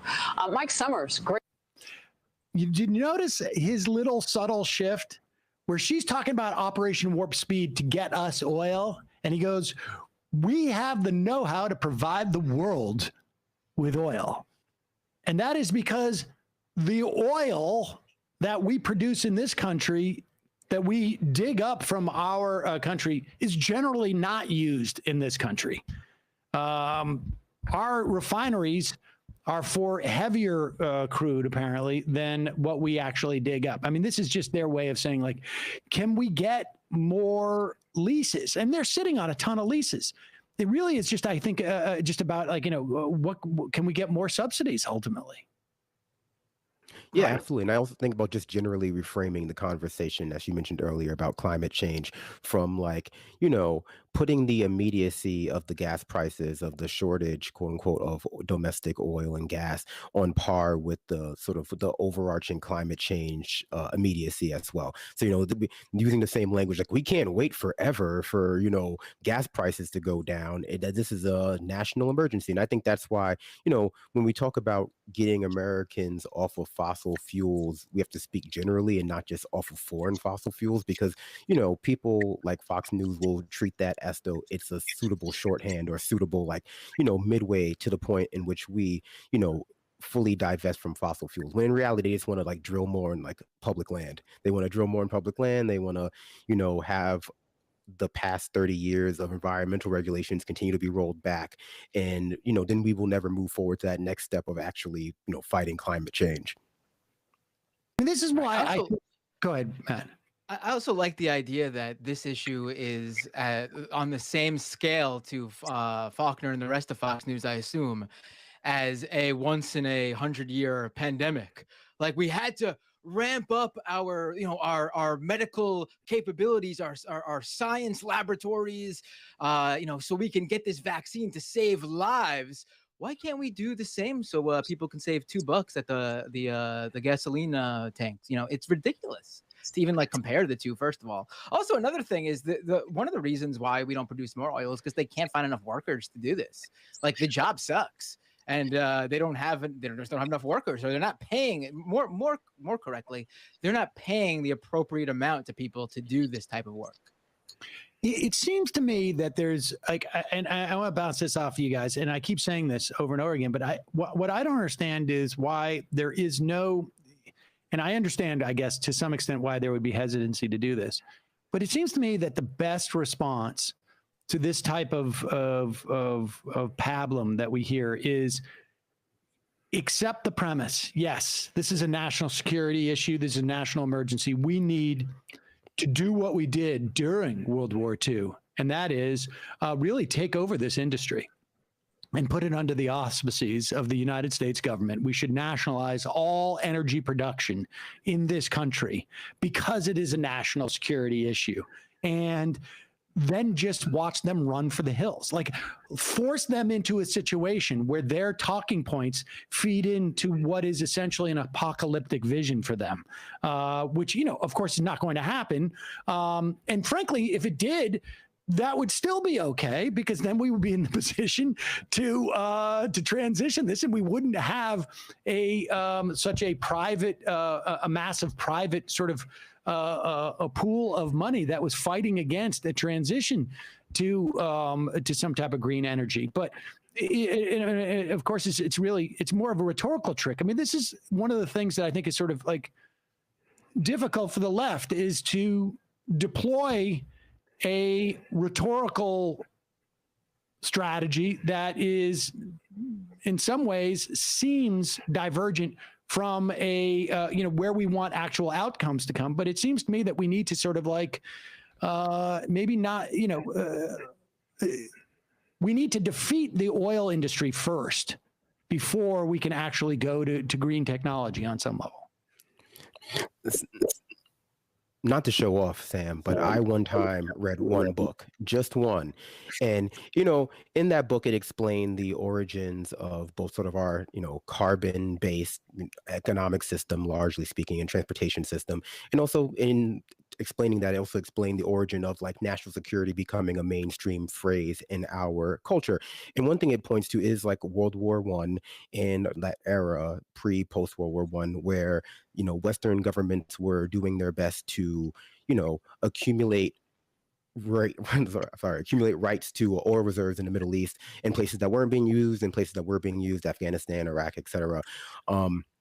And it was all under the veil of national security, specifically the idea that, not having access to these oil reserves will have a dramatic impact on our ability to wage war, our ability to, defend ourselves at home, abroad, etc. I think that we've seen in the modern day people use that argument, especially if the Pentagon comes out and says that, climate change is a national security emergency, and they're like the biggest national security emergency in some of their papers. People like Elizabeth Warren come out and use that framework as well. And I don't think there's anything inherently wrong with pointing out that it is in fact a national security emergency, because it is one. It's just, the types of solutions that people are inevitably going to point to tend to be military solutions. And by that it means, I could imagine a world where people point out a type of green imperialism where we, are invading countries or trying to occupy countries or doing some kind of soft power regime in countries under the guise of preventing them from using the natural resources that we don't want them to use, as opposed to using them. But, at the same time, I feel like that's more of the traditional Republican, neoconservative framework that we work under. So we'd have to, in many ways, in talking about national security in that framework, we'd have to establish a new understanding of what it means to preserve our national security. The same with our public health, because in many ways, it's just been eroded to mean one thing, which is that we have to wage war over there so it doesn't come back home. I mean, I think that's true to some extent, but I mean, we hear national security almost deployed in the context of even COVID. We heard it. I mean, if we say that it is a national security, we accept the premise that the need for oil, like this guy from the American Petroleum Institute is promoting, let's cut through red tape. Cut through red tape, that's not sufficient. Let's nationalize these. We as a government and a people, we need to own these mechanisms. That's the most efficient way of delivering what we need, where we need it. It is the only way to be truly energy independent, would be to nationalize these things and not allow this oil to be sent to other places. We need to nationalize our refineries and retrofit them to deal with the type of oil that we produce in this country. And once I just think that I would love to see that guy have to answer a question. It'll never happen by some, cable news host, shouldn't we be nationalizing all of your clients, all of your members' assets in this country? Because, like you say, this is a national security issue, and everything else that's associated with national security, we theoretically have control over. Shouldn't we be doing that? I'd be curious as to what the answer was. No, I agree. I think it fits into that framework, same framework as COVID fits into in terms of just an overarching public health, national security, social functioning framework. I think that it just tends, and this has nothing to really do per se with a specific power the phrase national security has over our war machine. But, our war machine is any hammer is a nail. And so any excuse to, operate or fund it, regardless of what that excuse is, will be utilized. So I guess the question is, how do we reframe the entire conversation about national security to have solutions that don't necessarily have to be militaristic and people's heads automatically? Yeah, and also where is the I just feel like this is another example at the White House press conference. Peter Doocy is asking Jen Psaki, he cracks me up, Jen Psaki questioning, again, furthering this whole notion of, using what's happening with Russia and Ukraine and what's happening with gas prices as a push for just more fossil fuel extraction, even if it would have no impact on our, gas prices. It's sort of like using these premises that have really nothing to do with the punchlines. And here is Ducey with Jen Psaki. You and the president are both talking. Thank you. You and the president are both talking about. Spit that out. You and the president are both talking about producing energy here, saying that oil and gas companies have 9,000 permits to drill now. They could be drilling right now. Would President Biden cut red tape to make that possible? What red tape needs to be cut? When they have the permits, they have the capacity to do it. What's holding them up? Does President Biden think that each of these 9,000 leases that are available have oil or gas in them? Because industry experts are saying that that accusation is a complete red herring. Some permits are viable and some are not. But when you say that, this represents a fundamental misunderstanding as to how this process works. Well, first of all, nearly 60% of leased acres remain non-producing. That's a lot. In the range of 20 million acres. So there are 9,000 unused approved permits to drill in. That should not require us inviting them to do that. They should do that themselves. The additional permits. So would the president? What additional permits do they need? They have the leases are there, the permits are there. I don't think they need an embroidered invitation to drill. That is their oil companies. What is happening?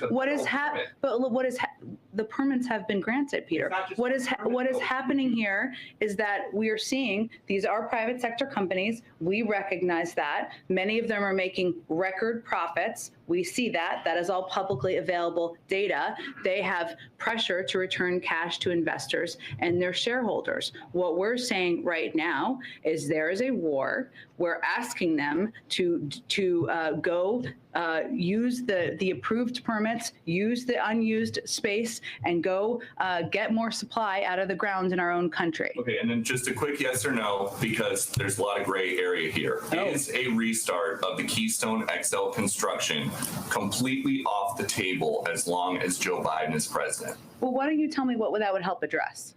I'm asking you if it is an option. You guys say all options are on the table. Is restarting Keystone construction one of them? If we're trying to bring about more supply, that does not address any problem. It's supply from Canada, a friendly ally, instead of Saudi Arabia. We're already getting that oil, Peter. It's the pipeline is just a delivery mechanism. It is not an oil field. So it does not provide more supply into the system. It does not address. Is it possible that Joe Biden will ever say, you guys can go ahead with construction of Keystone XL? There's no plans for that, and it would not address any of the problems we're having currently. Go ahead. Okay, so here's the thing.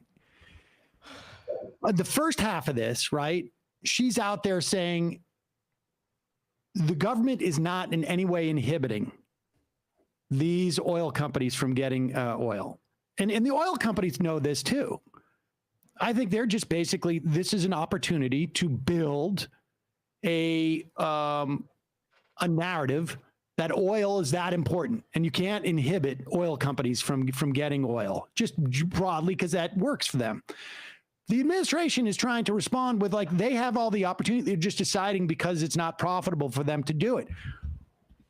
So there's no pushback that is helpful in terms of green energy, that is helpful in any way to diminish the power of oil. If they're the only thing they're saying is that, like, well, they're just not, we want them to, but they just won't because it's not profitable. Well, why not just take that one step further and say we're actually talking about maybe nationalizing it because they're not doing it because of profits? Now, this administration has no interest in that narrative, but I don't understand why the left doesn't do that, because what is Ducey or any of these right wingers or any of these senators who are out there crowing about this? What is their response? This is basically jujitsu for them. And the Keystone XL is a perfect example of this. Everyone knows Keystone XL would not in any way increase the supply of oil in this country. And yet it is an opportunity for them to push their agenda with the backdrop of this. And there's no rhetorical response that anyone seems to have on the left other than climate change, which is the most truthful one, but it's also not effective. I mean, it's not effective. If it was, we would have already gotten a Green New Deal. I mean, it's time to sort of like get aggressive and sort of take their premise, which is this is a national security issue. We need more oil, and say like, okay, the nation needs to take over this apparatus. Right. I think on the left, a lot of times they get caught up in, the left gets caught up in the idea of constantly going after the goal and not dealing with like the reality of the situation. Like, yes, we want to get off of, fossil fuels because of climate change, but the fact of the matter is reality says we're not there right now. So let's deal with a leftist way of coming at the oil industry as it exists today. So I think that's a great point. Also, what kept hitting me in the head here is for that first half was that, like, right, what red tape is there for these oil companies other than their current profit incentives? But maybe the Biden administration is really holding them back with labor laws and safety regulations. Like, what does the right want us to get rid of those things so they could basically pay slave wages to people to go out there and remove any sort of regulatory measures to make sure people aren't dying on the oil field? Well, yeah, they do, right? Yeah. We should use prison labor. Prison labor should be used on the oil fields, obviously, Matt. Right. Prison labor, and if we had forced oil spills around all of these lease areas, it would diminish the hesitation of what possible dangers could be there from actual drilling. We just allow them to go in, fly over the area, pour a bunch of oil everywhere, and then it's like, can't spill oil twice, right? It doesn't make a difference at that point. Yeah, we're just going to use prison labor, and Texas is going to send all their problematic teens to the oil fields. That's the new trend in problematic teen rehabilitation. But I mean, I think that there is a fear of going too far in the realm of, and speaking broadly to what people want, I guess, when it comes to the climate and the oil, there's a fear of going to, or rather giving too much credence on both sides to the other side's argument. That we need oil for anything, in the future, rather, I mean, anything currently, and that's not necessarily currently, but in like the midterm to long-term future, we will need oil, which is what the oil company wants you to think of as the only solution to all of our problems. And, in the near to long-term future, we're going to be experiencing catastrophic climate catastrophe as a result of that sort of like consumption of oil in the past and, in the contemporary world as well. So, I mean, the argument that we should be nationalizing these industries, I think, given the pandemic, given the pandemic and what we saw from the various industries that arose to make money off of human suffering, I think, this has, for the past, 2-3 years, it's been as good a time as any to argue for a need to nationalize, as many industries as possible, just to redefine what it means to be in a public good, redefine what the public needs in order to like reach a basic minimum standard of life, and move forward with the full understanding that we have to, if not nationalize a lot of these industries, pharmaceutical, hospital, insurance, etc., there has to be a sufficient like public alternative. But for the most part, I think, the left's inability to control the boundaries or control the sort of, the timbre of mainstream corporate analysis of these problems has led to, people really having to fall back on very black and white positions.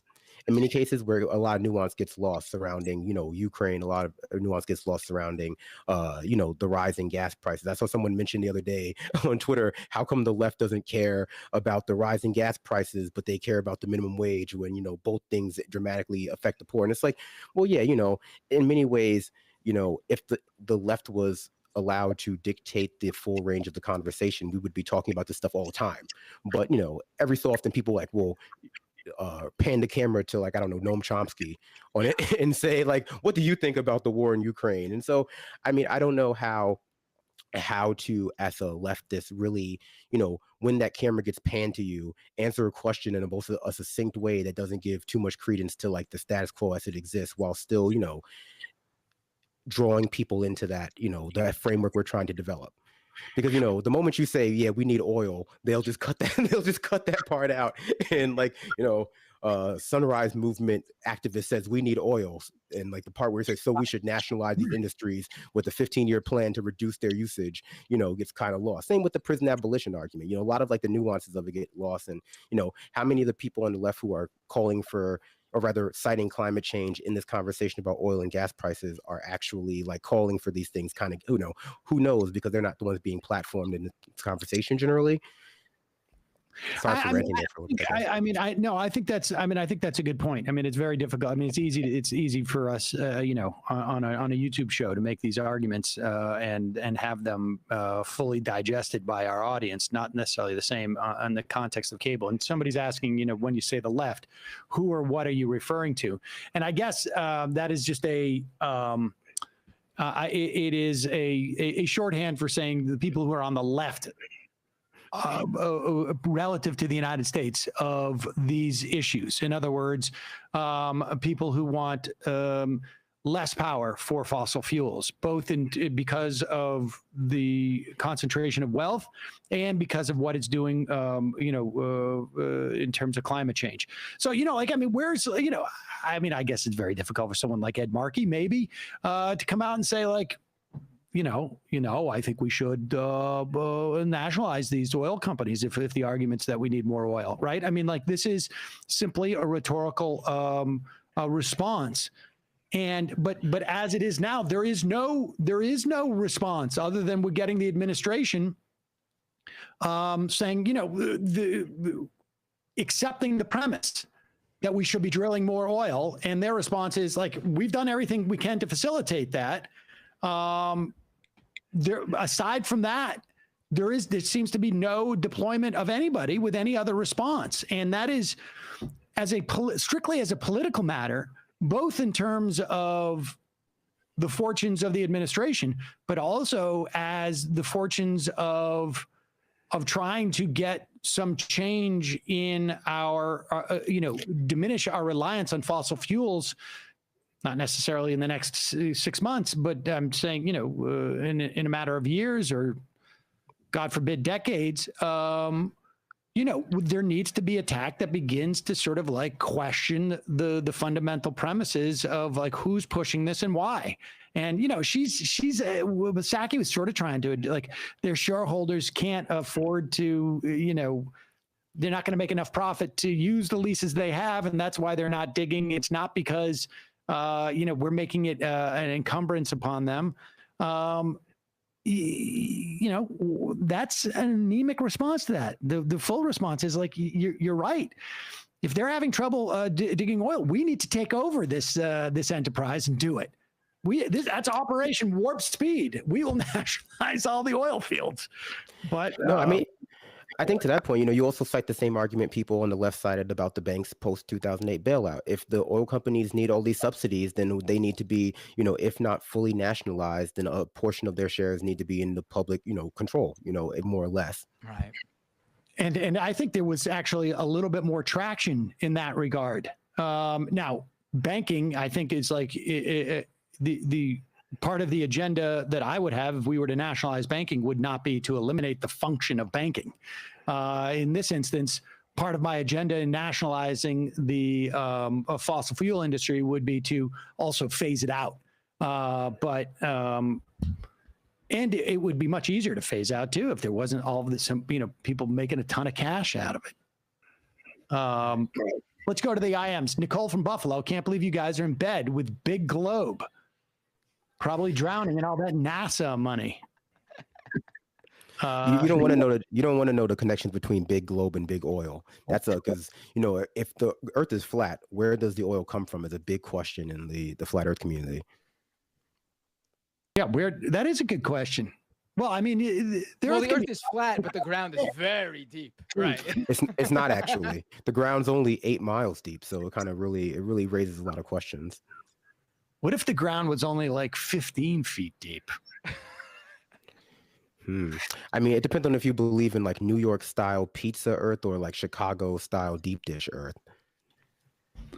Sam's soft collar.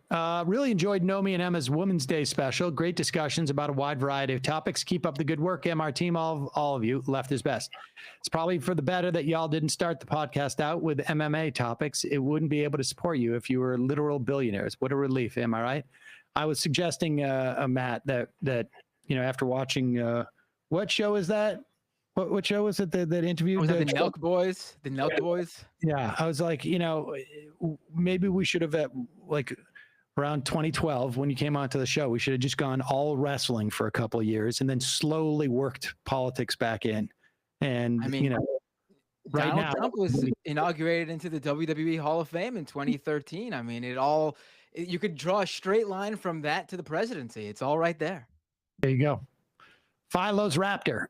Freedom of speech is an exclusively social concept, as any meaningful discussion of it must refer to the limitations required to maintain it. One's ability to say, use any term or phrase one wishes is limitless when one is completely isolated. It's the requirements of any open social environment that certain exclusionary speech acts be limited. Yeah, I mean, I agree with that premise. Very true. The very act of speech itself is reductive. It only comes down to how far you want to reduce it. Calling from a 952 area code. Who's this? Where are you calling from? Hello, can you hear me? Yeah. All right. Frank from Minneapolis. Frank from Minneapolis. Welcome to the program. I appreciate you guys talking about energy and kind of having these moments that should be kind of a comprehensive watershed moment to transfer something more sustainable, renewable energy, or just simply diversifying the grid, or just simply getting it out of private hands and just exporting it and kind of going through that cyclical nature. But yeah, background, I have an electrical engineering degree, and I'm actually, continuously trying to look for more renewable jobs. So I'm all for the public sector opening up to a lot of engineers. I remember you talked about it a couple of weeks back. But yeah, three quick things. One, kind of based on your infrastructure, like kind of what you guys talked about with the infrastructure of oil, all those pipelines are kind of going underneath, around, and all over the Missouri and Mississippi watershed. And so I could see that as a huge national security risk, especially if we get, let's say, carpet bombed and the neocon, let's go to war, find the nail, always hammer finding the nail aspect. I think that'd be a huge vulnerability of having, to our water tables or soil. All that stuff is already a huge risk in my book. And then second, we need to modernize our grid anyways. If the Southwest is an example of anything, with cables starting fires almost annually or biannually, creating huge forest fires, exacerbating the problem with climate. And then three, not only does diversifying the grid sound good, but we can also incorporate other ways of using agriculture, like vertical farming.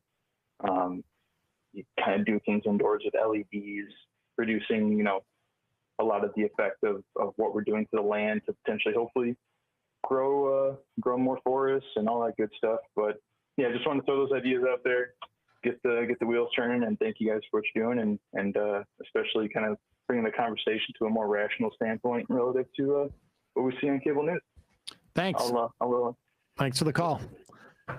I mean, the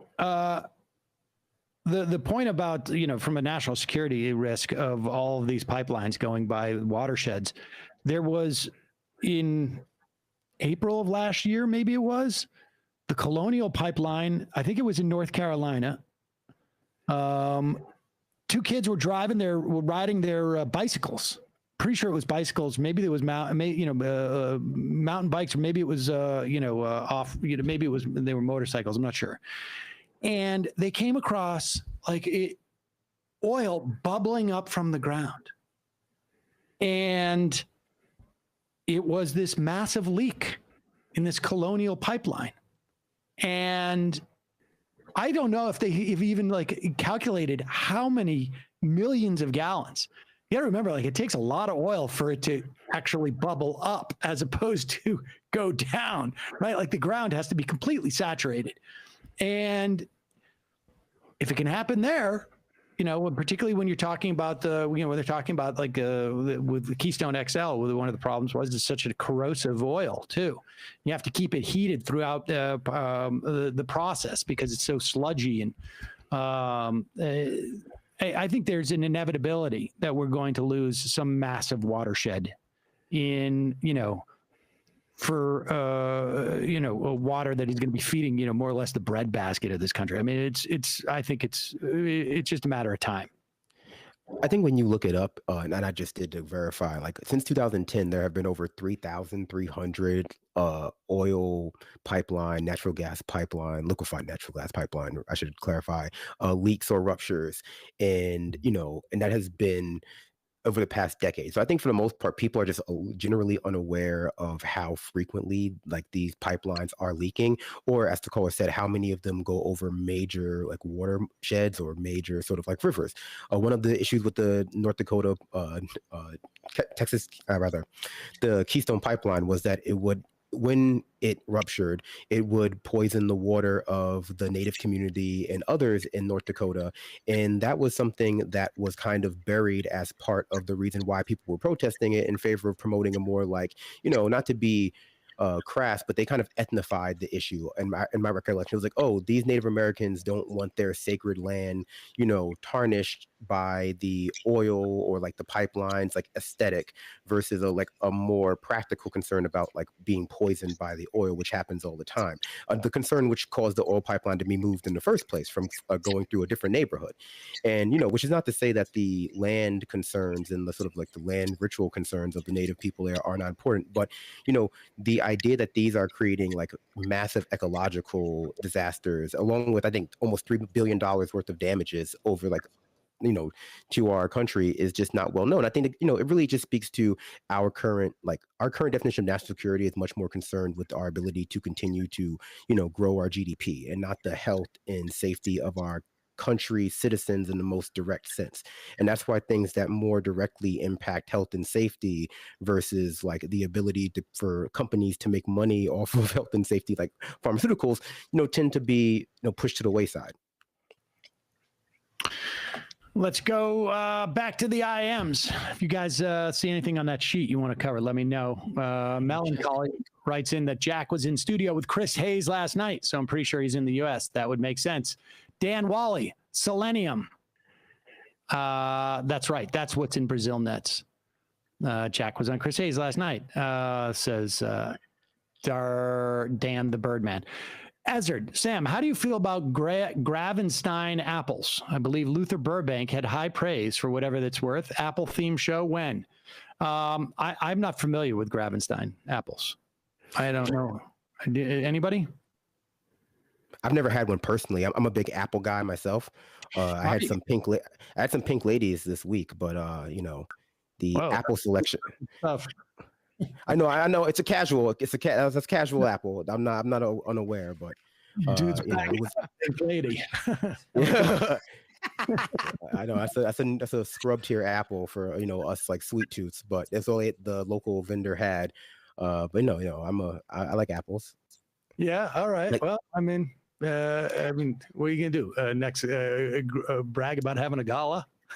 No. I was going to branch mission of Granny Smith next. I don't know if I was going to be on that, like the Apple hipster show. That's not even funny. Let's see. I'm looking up the Gravenstein. Let's see. It's been cultivated since the 17th century. It's interesting. I am a big fan of a more of a heritage apple. I don't know what the zones are for the Gravenstein. Let's see. I got this bad guy. 2 through 9.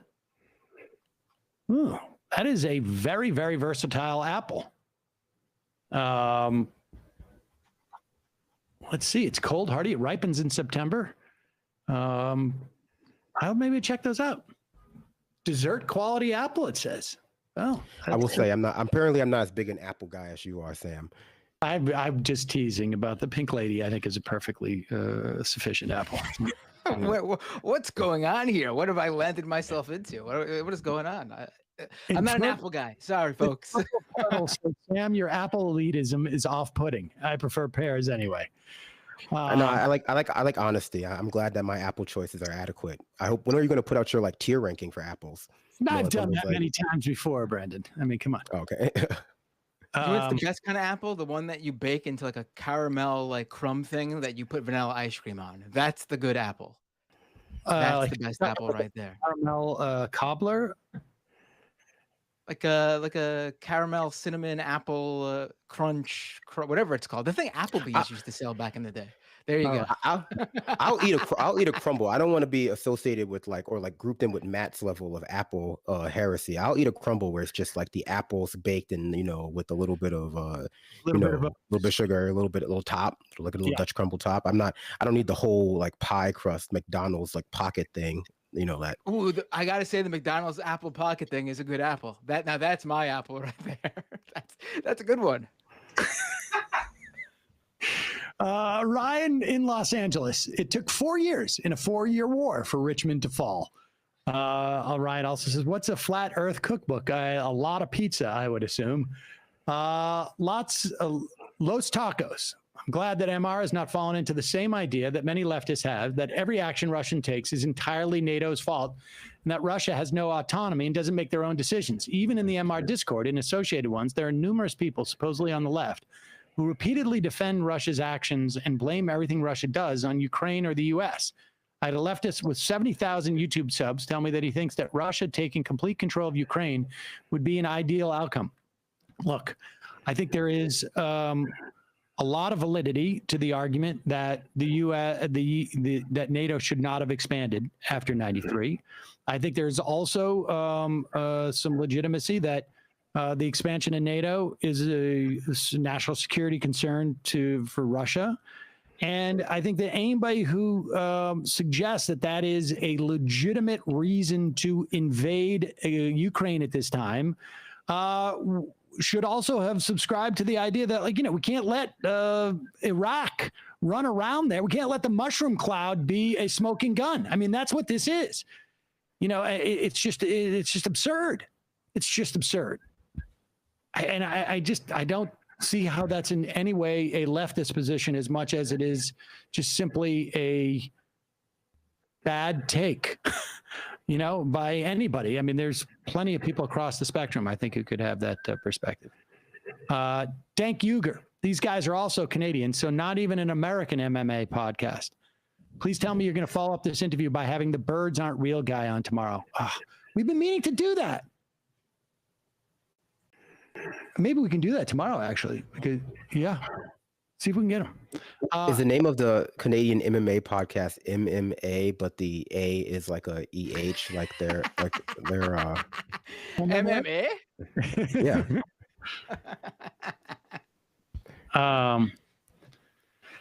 Emiliano. Sam, had to rewatch the segment where you laid into Crowder yesterday. Sometimes it seems cheap to make fun of someone so stupid, but wow, that was pure gold. Thank you. North Dakota Llama. Let's see. I grew up in Williston, North Dakota during the oil boom, which was the epicenter of the Bakken oil field. At a time when the rest of the country was in a massive recession, we saw a massive spike in job growth as 20-somethings from around the country would come here for a job. The working conditions were miserable, leading to the deaths, numerous people on the rigs. They then go home to hastily built temporary homes. They had all the money in the world, but nothing to spend it on. So drug use shot up like crazy. Same with sex trafficking. This boom and bust cycle is killing my hometown, and it breaks my heart. Speaking of the Keystone XL, I think it crosses the Missouri River and the major tributary for the Mississippi, both of which provide drinking water and crop water for the entirety of the breadbasket area. Militant apathy. I bet Germany will have engineered their way out of dependence on Russian oil within 2 years. Joe Manchin was never going to deal. I guess that, we know that now. Matt, you want to do this Griffin one? Yeah, I dropped that in the chat there. Yeah, this is we could hit so many people here. We could hit Fox News, the conspiratorial people who are all about the various new conspiracy theories about what's going on in Ukraine, but then also the people who believe that COVID came out of a lab in Wuhan are latching onto this one too. Like we're knocking out so many of these conspiracy theorists in this one clip. The only conspiracy theory I'm actually interested in is why no one has mentioned Havana syndrome since Russia has invaded Ukraine. Because you would imagine that that would be like one of the weapons that they would be utilizing in this invasion. Like, I haven't heard anyone. Why wouldn't they?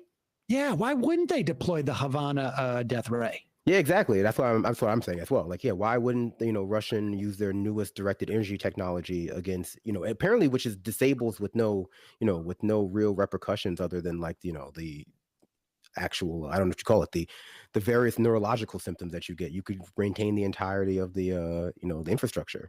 Maybe they are using it. Maybe they are using it, but the people in Ukraine are just assuming, oh, it's those Cuban crickets. That's what we're hearing. That's just been on my mind the entire time. I just had to give voice to it. Like, no one has mentioned that this weapon has not seen use in the current conflict. Well, not that we know of. Here is Sean Hannity and Jennifer Griffin. Who is Jennifer Griffin? She's what is her title? She's like their national security reporter. Okay, the national security reporter from Fox. Fox. How Fox News has to have like one really serious reporter every couple of years that, like, I guess lets them keep that news title in their name, Fox News. That's like her job right now, I guess. Play this clip. But we do know Victoria Nuland admitted that labs existed. What exactly they're for, we never got clarity on, correct? Well, we do have clarity. I have a fact sheet. That's what I was just reading from here at the Pentagon. And it is a long program that has existed where the Pentagon has partnered with these biolabs. These were Soviet-era labs that, remember the Nunn-Lugar bill and trying to deal with proliferation when the Soviet Union ended? That is part of this effort to try and clean up those Soviet-era labs and make sure that nothing escapes from those labs. And so the U.S. has been very open about its involvement there with that. But what Russia does is they take that information, distort it, turn it around, and turn it into disinformation. And that is what has U.S. government officials concerned, because often they will do that. They lay the groundwork for that. You heard the foreign ministry spokesman, Maria Zakharova, speak about that today from the Kremlin. And then what the Pentagon is concerned about is that may be a pretext for a false flag operation involving bio or chem weapons. The weird thing about this is that, on one hand, she's like, I know I have a fact sheet from the U.S. government that clarifies everything. But of course, you're also basing the awareness of the existence of these labs on the U.S. government too, right? I mean, so it's not like we're getting any of this information is coming from some type of like independent source, but it seems to me that there's no evidence of any facilities that are developing this stuff. It's just these labs that are, and it would make a lot of sense that we have legacy Soviet labs there in the same way we had at one point legacy Soviet nukes there, which were dealt with in the early 90s. Ukraine decided, they agreed to give up their nukes. But this is now the basis of some conspiracy theories in what's going on with that, Matt? Oh, right. Yeah. All the COVID conspiracy theorists and QAnon have been latching on to this ever since it came out a couple of days ago. And you're right. Obviously, we should question what the framing is from the U.S. government. But if you're going to make like a claim like the conspiratorial folks are making, you need to base it on some sort of proof. Otherwise, you are just a conspiracy theorist. Or not even proof, some sort of claim. There's ostensibly people who've worked at these facilities. I guess a very closely guarded secret, I guess, in war and everything, and no one's coming out and saying anything. But to just wildly make up these claims, that's. I mean, you need to show something to base why you're believing this. Brandon, what's your perspective on the U.S. government saying that they're concerned about a false flag? Because on some level, and I think it's very important to have a healthy dose of skepticism. But my sense has been from the beginning that the Biden administration, at the very least, and maybe it's just the Biden administration, the other aspects of the foreign policy establishment, I think maybe don't have the same reluctance. But I don't think they ever wanted this conflict to take place. I don't think they ever saw any value in it whatsoever. The warnings they were putting out beforehand, I find it very hard to believe were the catalyst for this invasion by Russia. They put out that warning about a false flag thing, and we saw some evidence of an attempt at that. And I don't think they put that out as some type of like mechanism to pave the way of U.S. involvement. They've been very, very, very reluctant, about as reluctant as you could be with these images out there, to get involved. I mean, what's your sense about the warning that they're anticipating a potential false flag type of situation with bioweapons? Because it seems to me that the Russian strategy here is make civilians pay as great a price as possible so that they capitulate. Well, when it comes to the idea of a false flag, just generally, I mean, that's another tool of warfare that has been used in the past, and it's possible. I mean, America has used it in the past with the Gulf of Tonkin, or various other circumstances in which we've gone to war based on false premises. For me, I think. Okay, go ahead. Sorry. I was gonna say, I think, to your overall point, whether or not I don't say the deep state, but whether or not like the powers that be rather wanted the invasion of Ukraine to happen is, up in the air. I think the outcomes of what Russia invading Ukraine, more broadly speaking, lead to, or something that they wanted. They want the expansion of NATO. They want sort of, and some people in our sort of, some people in our administration want the revival of the Cold War, the state of the Cold War that they are more used to in their heyday. They want Germany to increase their military spending. They want the military industrial complex to have more money. There is a lot of opportunities involved in the, in like the anxiety that war in Ukraine due to the invasion of Russia causes. But the exact idea that they were trying to manufacture it, that seems to be a step too far. It's it kind of puts us back into sort of like, who did 9/11? Was it Bush, or was our military, our military and our national security state just excited about the prospects of what a 9/11 style event would occur, would mean for United States of America, and took full advantage of that. So, when it comes to the idea of the possibility of a false flag by Russia, on Russia with bioweapons, I hesitate to make any predictions, because that's the kind of thing that you can never predict. There might be a false flag, there might be an actual bioweapon attack, there might be none at all. And, at that point, it becomes imperative for us to just take a general sort of anti-war diplomatic stance, because in the presence, regardless of whether there's a bioweapon attack, kind of like Obama's red line in Syria, you don't want to put yourself into the corner where you say, if a bioweapon attack happens, we're going to step in, or if it happens, it makes Russia's invasion of Ukraine okay, or like any thing other than, in my opinion, like, okay, well, even if a bioweapon attack were to happen, we would be attempting to de-escalate the situation, provide, rescue workers, provide aid in a non-military sense. Because ultimately that's just not something we have access to the full information of. And I think that's what conspiracy theorists and conspiracy minded people often fall back on. Like, there is just so much information that we will never have access to make a full 100%, true determination of what will happen, what has happened, or what could happen, until it ultimately does. And even then, there's often a chance that we're not going to be fully privy to all that information. So, we have to stake out a position that's more aligned with general de-escalation. Yeah, I agree. I should also bring up here that the idea that these are like some sort of secret biolabs that were like discovered when this war happened, like Russia discovered them as they were invading Ukraine.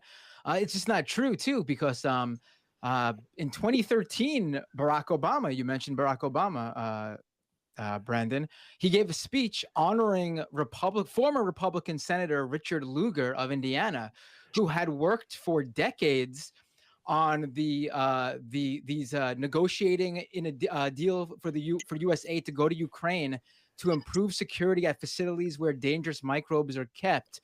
These were weapons after the end of the Soviet Union. And there's articles dating back. I see one right here from 2005 about Lugar's work in this area, destroying these the things that were kept in these facilities.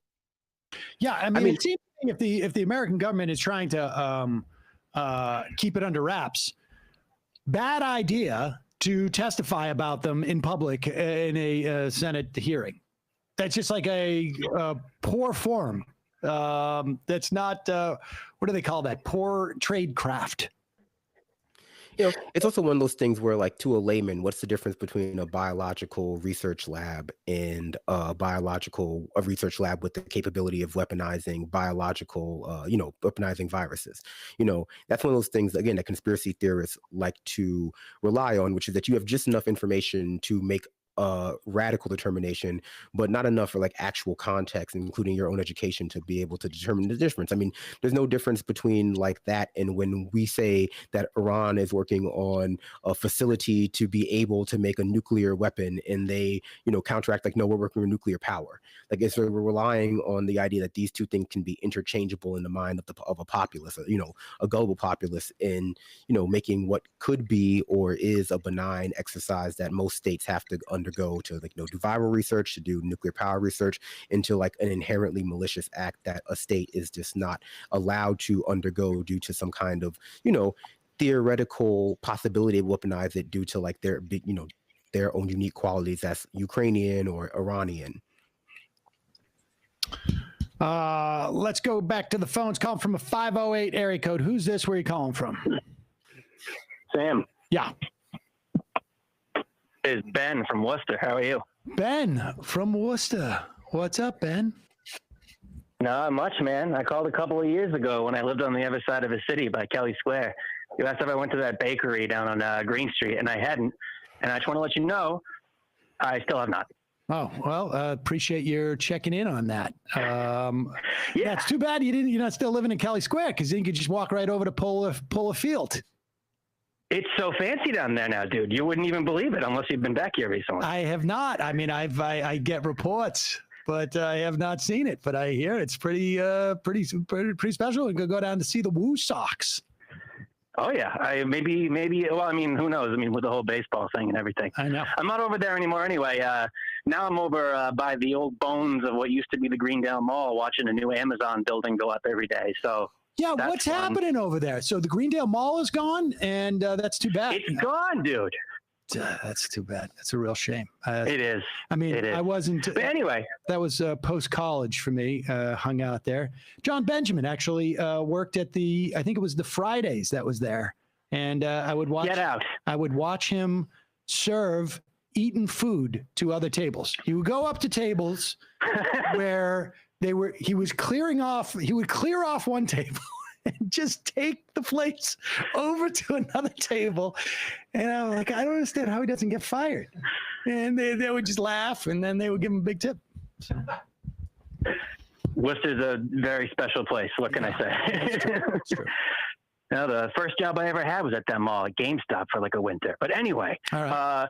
I was very excited about your interview today, and both having Brandon and Matt Binder on the phone or on the show, because I have a flat Earth story that I think is pretty entertaining. Ooh, let's hear it. Yes. So I was raised by right-wing parents. Fortunately, wasn't a libertarian for too long before I realized how the world actually works. And my dad, there's no conspiracy theory that he has not followed. Like, I heard about Bilderbergs and Vince Foster and everything when I was like, I don't know, 12. Everything, the whole deal. He once called Alex Jones a moderate. He once said that if you have a government job, you shouldn't be allowed to vote because it inherently corrupts you. It's cool stuff. In 2011, he told me that he thought the Earth was 6,000 years old, and that giant angel people used to walk around and make love with people and have angel babies called Nephilim. And I was like, wow, okay, this is cool, man, good stuff. Anyway, that is not what they called those babies. That is wrong. Oh, all right, go ahead. I'm sorry. Well, I don't know. He's done a lot of independent research. He considers himself a scientist in that respect because he's been listening to Rush and well, not anymore. He was 18 when Reagan was elected. He got divorced when Rush was like coming up. So you do the math. Yeah. Oh, geez. Yeah. Oh yeah. You get divorced when heard Rush is ascendant. Forget about it. It's over. Ball game. Oh my God. I think I first heard the term feminazi when I was 9. Yeah. Anyway, so I kind of stopped talking to him and some other people around Charlottesville, let's say, somewhere around there. And so so that happens. Very sad, whatever. But like a couple years ago, a documentary came out on Netflix about flat Earth called Behind the Curve. It's very good. And I was watching it one night. It's like 11 o'clock at night. I've had some wine. I've had some weed. I'm having a great time. Girlfriend's already in bed. I'm laughing at these guys. It's great. It's hilarious. Near the end of the movie, they're at this big conference. I wouldn't be surprised if it was the conference that your guest today was at. Maybe it's not. I don't know. And one of the big YouTube guys is like giving a speech. He's doing a Q&A. This like 8-year-old kid asked a question. And the guy's like, oh my God, like who drove you here? Your parents? Shouldn't you be in school? And the kid's like, well, yeah, actually, yeah, my parents did bring me here. And then the guy's like, oh, that warms my heart. That's one of the things I love about this community. I get so many emails about people who say, look, I talked to my family and my friends and they thought I was crazy, but then they showed them your video and now they're on board and now we're doing research together and it's so great and it brings families together. And the editor of this documentary managed to cut to the crowd and show a father and son in the crowd. Sam, do you want to know how I know it was a father and a son? Oh, no. Oh, it was my father and my brother. Oh, boy. Oh, yeah. Wow. And I knew they were far gone. And, like, I literally went to dinner with my dad one time, and I made some crack, like, what's next, Dad? You're going to tell me you think the moon landing was fake? He didn't even say a word. He just gave me a look, and I was like, oh, my God, you think the moon landing is fake? Holy shit. Oh. Well, you still believe in the moon? Wow. It was dramatic, but I can laugh about it now. Yeah, wow, my heart goes out to you, dude. That is, that's got to be difficult to deal with, but also exciting to see your family on Netflix. They're the only members of my family I know that have ever appeared on Netflix, so that's a pretty cool thing. Yeah. Cool. Right. Cool. And it wouldn't have been possible without the flat earthers. So I mean, it's a community. Tip your hat to them. Well, thanks all kinds. All right. Well, thanks for the call, man. Hang in there. Appreciate the story, and also the update on Greendale Mall. I had no idea. Oh yeah. If you're still on the phone, how far? Your dad is obviously far gone, but how deep is your brother into it? Is he reachable? You think? I don't know. I think there might have been a time. He joined the Marines in 2010, and I think boot camp really did a number on him. He was an atheist when he went there, and he was a big Jesus guy when he came out. Wait. Now he's this like, I don't know what like he personally identifies as. He's like this brand of Christian that tries, maybe this, I don't know how to say this, that tries to be Jewish. He wears a tzitzit, he keeps kosher, but he's not Jewish. Jews for Jesus. I don't know if he identifies that way, but I don't know, potato. Yeah. All right. Fair enough. Well, hang in there. It sounds like Thanksgiving could be a lot of fun for you. I hear stories like this all the time. This is a very not that it makes you feel better, caller, but if you can still hear me, yours is a very common story. A lot of people's parents end up on the flat Earth trajectory that exact way. You know, it really is just a hop, skip, and a jump from right-wing propaganda to just like broad-scale anti-science, anti-social fringe conspiracy theories. Because like the thought processes tend to be the same. Like, you know, because you can observe something around you, that must make it more real than whatever people who are outside of your observable world are telling you. Stuff like that. Like, oh, because I can see that like my own small town has had proportional decline in like standard of living and like, you know, number of jobs with the influx of people of color, I can therefore determine with my brain that those two things are directly correlated, that people of color coming in, you know, therefore it must make the, you know, neighborhood go worse, as opposed to any number of like intermediate variables. And the flat earth stuff is just like the highest form of that, because, you know, underlying all the flat earth stuff is just like, because I can look into the distance and can't see a curve, that must mean that the earth has the possibility of being flat. Very, very wild. All right. Final call of the day. calling from a 308 area code. Other callers, sorry. Caller 308, congratulations. You are the final caller of the day. Howdy, Sam and the rest of the boys. It is Kowalski from Nebraska. Kowalski from Nebraska. What's on your mind, Kowalski?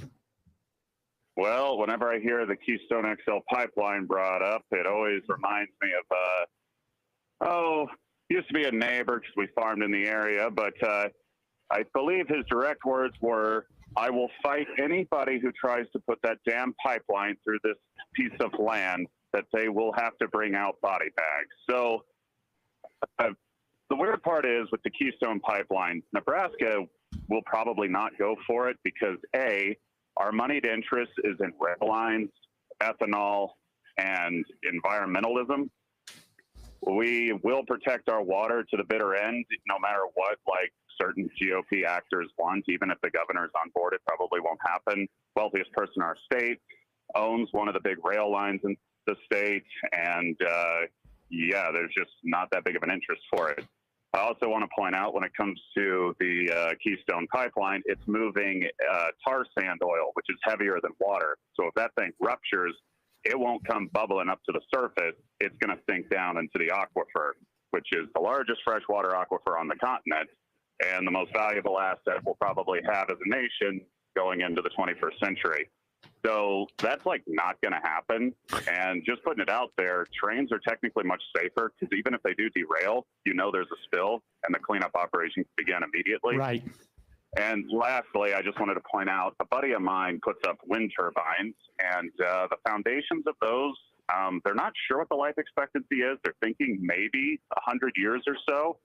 No. Also, the towers, probably 100 years or so. But after 30 years, they do have to get retrofitted in order to be reused. 10 years. So, 10 years, maybe. 8 to 10 years. And then they just go on to another field. So, no. Yeah, 10 years, you abandon all of your electrical infrastructure, all the road infrastructure, all those culverts you put in, all the contracts you have with the farmers, all the permits. That's what I made with say. the small town. Yep. You just got to abandon it sometimes, you know? That's what I said. Yep. But sorry. also, just before I let you go, Mr. Bender, you will be happy to know that I have been coming across a bunch of crypto and NFT scams on my TikTok and Instagram reels, and I've been putting links to your new show on it, and now my entire recommended channels and stuff are completely insane. So I just thought amazing. I love it. How about and come across any new ones on the dating apps? What was that? Come across any new ones on those dating apps? No, actually, that's a good point. Everybody needs to go check out Dooms because apparently everybody has been scammed on dating apps at some point. You mean on Scam Economy, right? Last week I was taking. Last Thursday, I took calls, and Kowalski was one of them. Everyone had a story about how they were someone contacted them on a dating app, pretending to be some beautiful woman interested in them, and that whole interaction, which sometimes lasted weeks, devolved into a crypto scam. So this is apparently some sort of long-running thing going on. Kowalski, thanks for the call. Talk to you soon. Yep, you guys have a good one. All right, bye-bye. Isn't there a new crypto dating app called Dating Apes? Yes, and you could only join it right now if you have a Bored Ape, which means I'm going to assume that the app is 9,980 men and maybe 20 women. I've never. That's how many Bored Apes there are, 10,000, and there's way more guys who own those than women. I want to hear about the dating app scam for a second, because I have had multiple occasions where you match with somebody and ultimately do you want to go get a drink, and they say, oh, I'm actually in North Carolina, I'm visiting my grandmother and I can't get back because whatever. And that is when I'm just like, oh my God, this is fantastic. I mean, I'm constantly seeking those out because I'm always curious where it's going to go. Like, and is it are those the ones that go to crypto? Because in that instance, I think it's just like, oh, will you send some money so I can come back to New York? And it's like, wait a second, what? You don't have money for that's a weird. That was nice of you to go visit your grandmother, but right. These could go many different ways, but the most interesting one that a caller told me about last week when they called in, and this one is one I wasn't aware of, where he was having a long conversation with this woman, like over a decent span of time, and or someone who claimed to be a woman, and she would constantly just bring up crypto, like, oh, do you invest in Bitcoin? Do you have any crypto holdings or whatever? And they would discuss, and then one day, all of a sudden, she came at him like really strong, like, so what do you do for a living? How much money do you have? And he said something to the effect of, he wasn't very wealthy, wasn't very rich, just like an average income, an average job. And she started unloading at him, like, how do you expect me to be interested in you when you're poor? Is it like I'm like, what? I was so confused. Like, and that apparently is a strategy that other people then came at me and were like, yeah, that's happened to me too. Where I guess they try to like shame the guy into how poor they are. And then they're interested in whatever scam they're about to pitch to them. It's really interesting and bizarre. I got to get in. HFSP. I can get into that. That sounds pretty good, because I've had the thing where it's like, do you have any Bitcoin? And yes. And what's your favorite 16 character just in a row? I try to get your password right. Crypto has like revolutionized how scams are done, I think, in both like reviving old scams and just like giving just every scam artist a new lucrative market. Because I've also heard of various crypto dating scams, but the one I heard about was basically just, someone connects with someone else who claims to like crypto just as much as they do, and they ask for like their wallet ID, because all that stuff people or like who like crypto kind of feel comfortable sharing because it's like anonymous, or like you can see how many apes they have, and that just opens you up to all different sorts of phishing scams and like various types of like what they call social engineering schemes. I feel like I don't understand any of that stuff, because then I don't get suckered. Well, here's some things that you probably understand. Like, crypto is super easy to use for scams because there's no chargeback mechanism or refunds. Like, that's it. So you scam someone, you win. That's it. You win. And then on top of that, right? On top of that, also, if you're from another country or even from this country, if you're trying to remain anonymous by scamming someone, by having them send you money via like normal methods, it's hard to be anonymous. Like, they usually have to use somebody who's like another dupe who accepts the money and then gets it to them. With crypto, you don't have to worry about that. You can literally get the money, scam the money right into your own wallet and access it. And again, there's nothing the person you scammed can do about it. They can do their own research. That's what they can do, Matt. Do your own research, exactly. All right, we got 5 IMs. We got to get out of here. Bradley and I are supposed to be going somewhere very, very shortly. Checking out the space for the show. Wyoming Ryan. I've spoken to members of our local and state government recently about finding a way to use Wyoming coal by selling it to the state for use specifically at charging stations. Wyoming tourism sector is so huge. Why not find a way to entice EV tourism by subsidizing EV charging stations all over, hundreds of them free, using the coal that is just sitting there already dug up? Interesting. Fierce Deity. Sam is correct. It's selenium. Thank you. Snooze and Sarandon. Will the purchase? Oh, I already read that up front. Ziggy Sawdust. Don't flatten my earth, man. Alex Charles Dukes. Audio quality is fine to me on YouTube. I'm pretty sure regarding Ben Shapiro, people living in manufactured homes suffering hog chicken farm runoff care about environmentalism. It's not just the kind of environmentalism Ben Shapiro can see, because he's only familiar with this concept of elite liberal environmentalism, when really a lot of environmental issues affect poor people a great deal. Well, in many respects, far more than others. When it comes to things like they're living in areas that have been dumping grounds, they're more subject to asthma. I mean, on and on and on. Benz and Six, you may have discussed this before, but what is your opinion of the Empire Apple? Fair.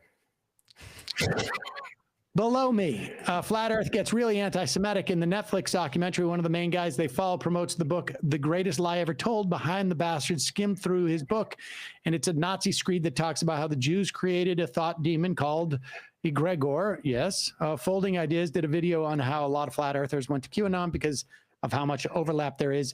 And the final I am of the day.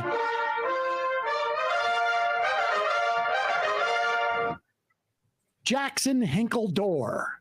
How come there isn't an International Men's Day? On that note, how come there isn't a White History Month or a Friday or a White Sea? How come there's not a King Latifah? You know, a lot of you're asking the right questions. There actually is an International Men's Day. There actually is. How come there's not a Burger Queen? Brandon, Matt, Bradley, Dorsey, talk about the International Men's Day. See you guys tomorrow. Strength I got to get to where I want, but I know somehow I'm gonna get there. I wasn't looking when I just got caught between the truth and the light bar.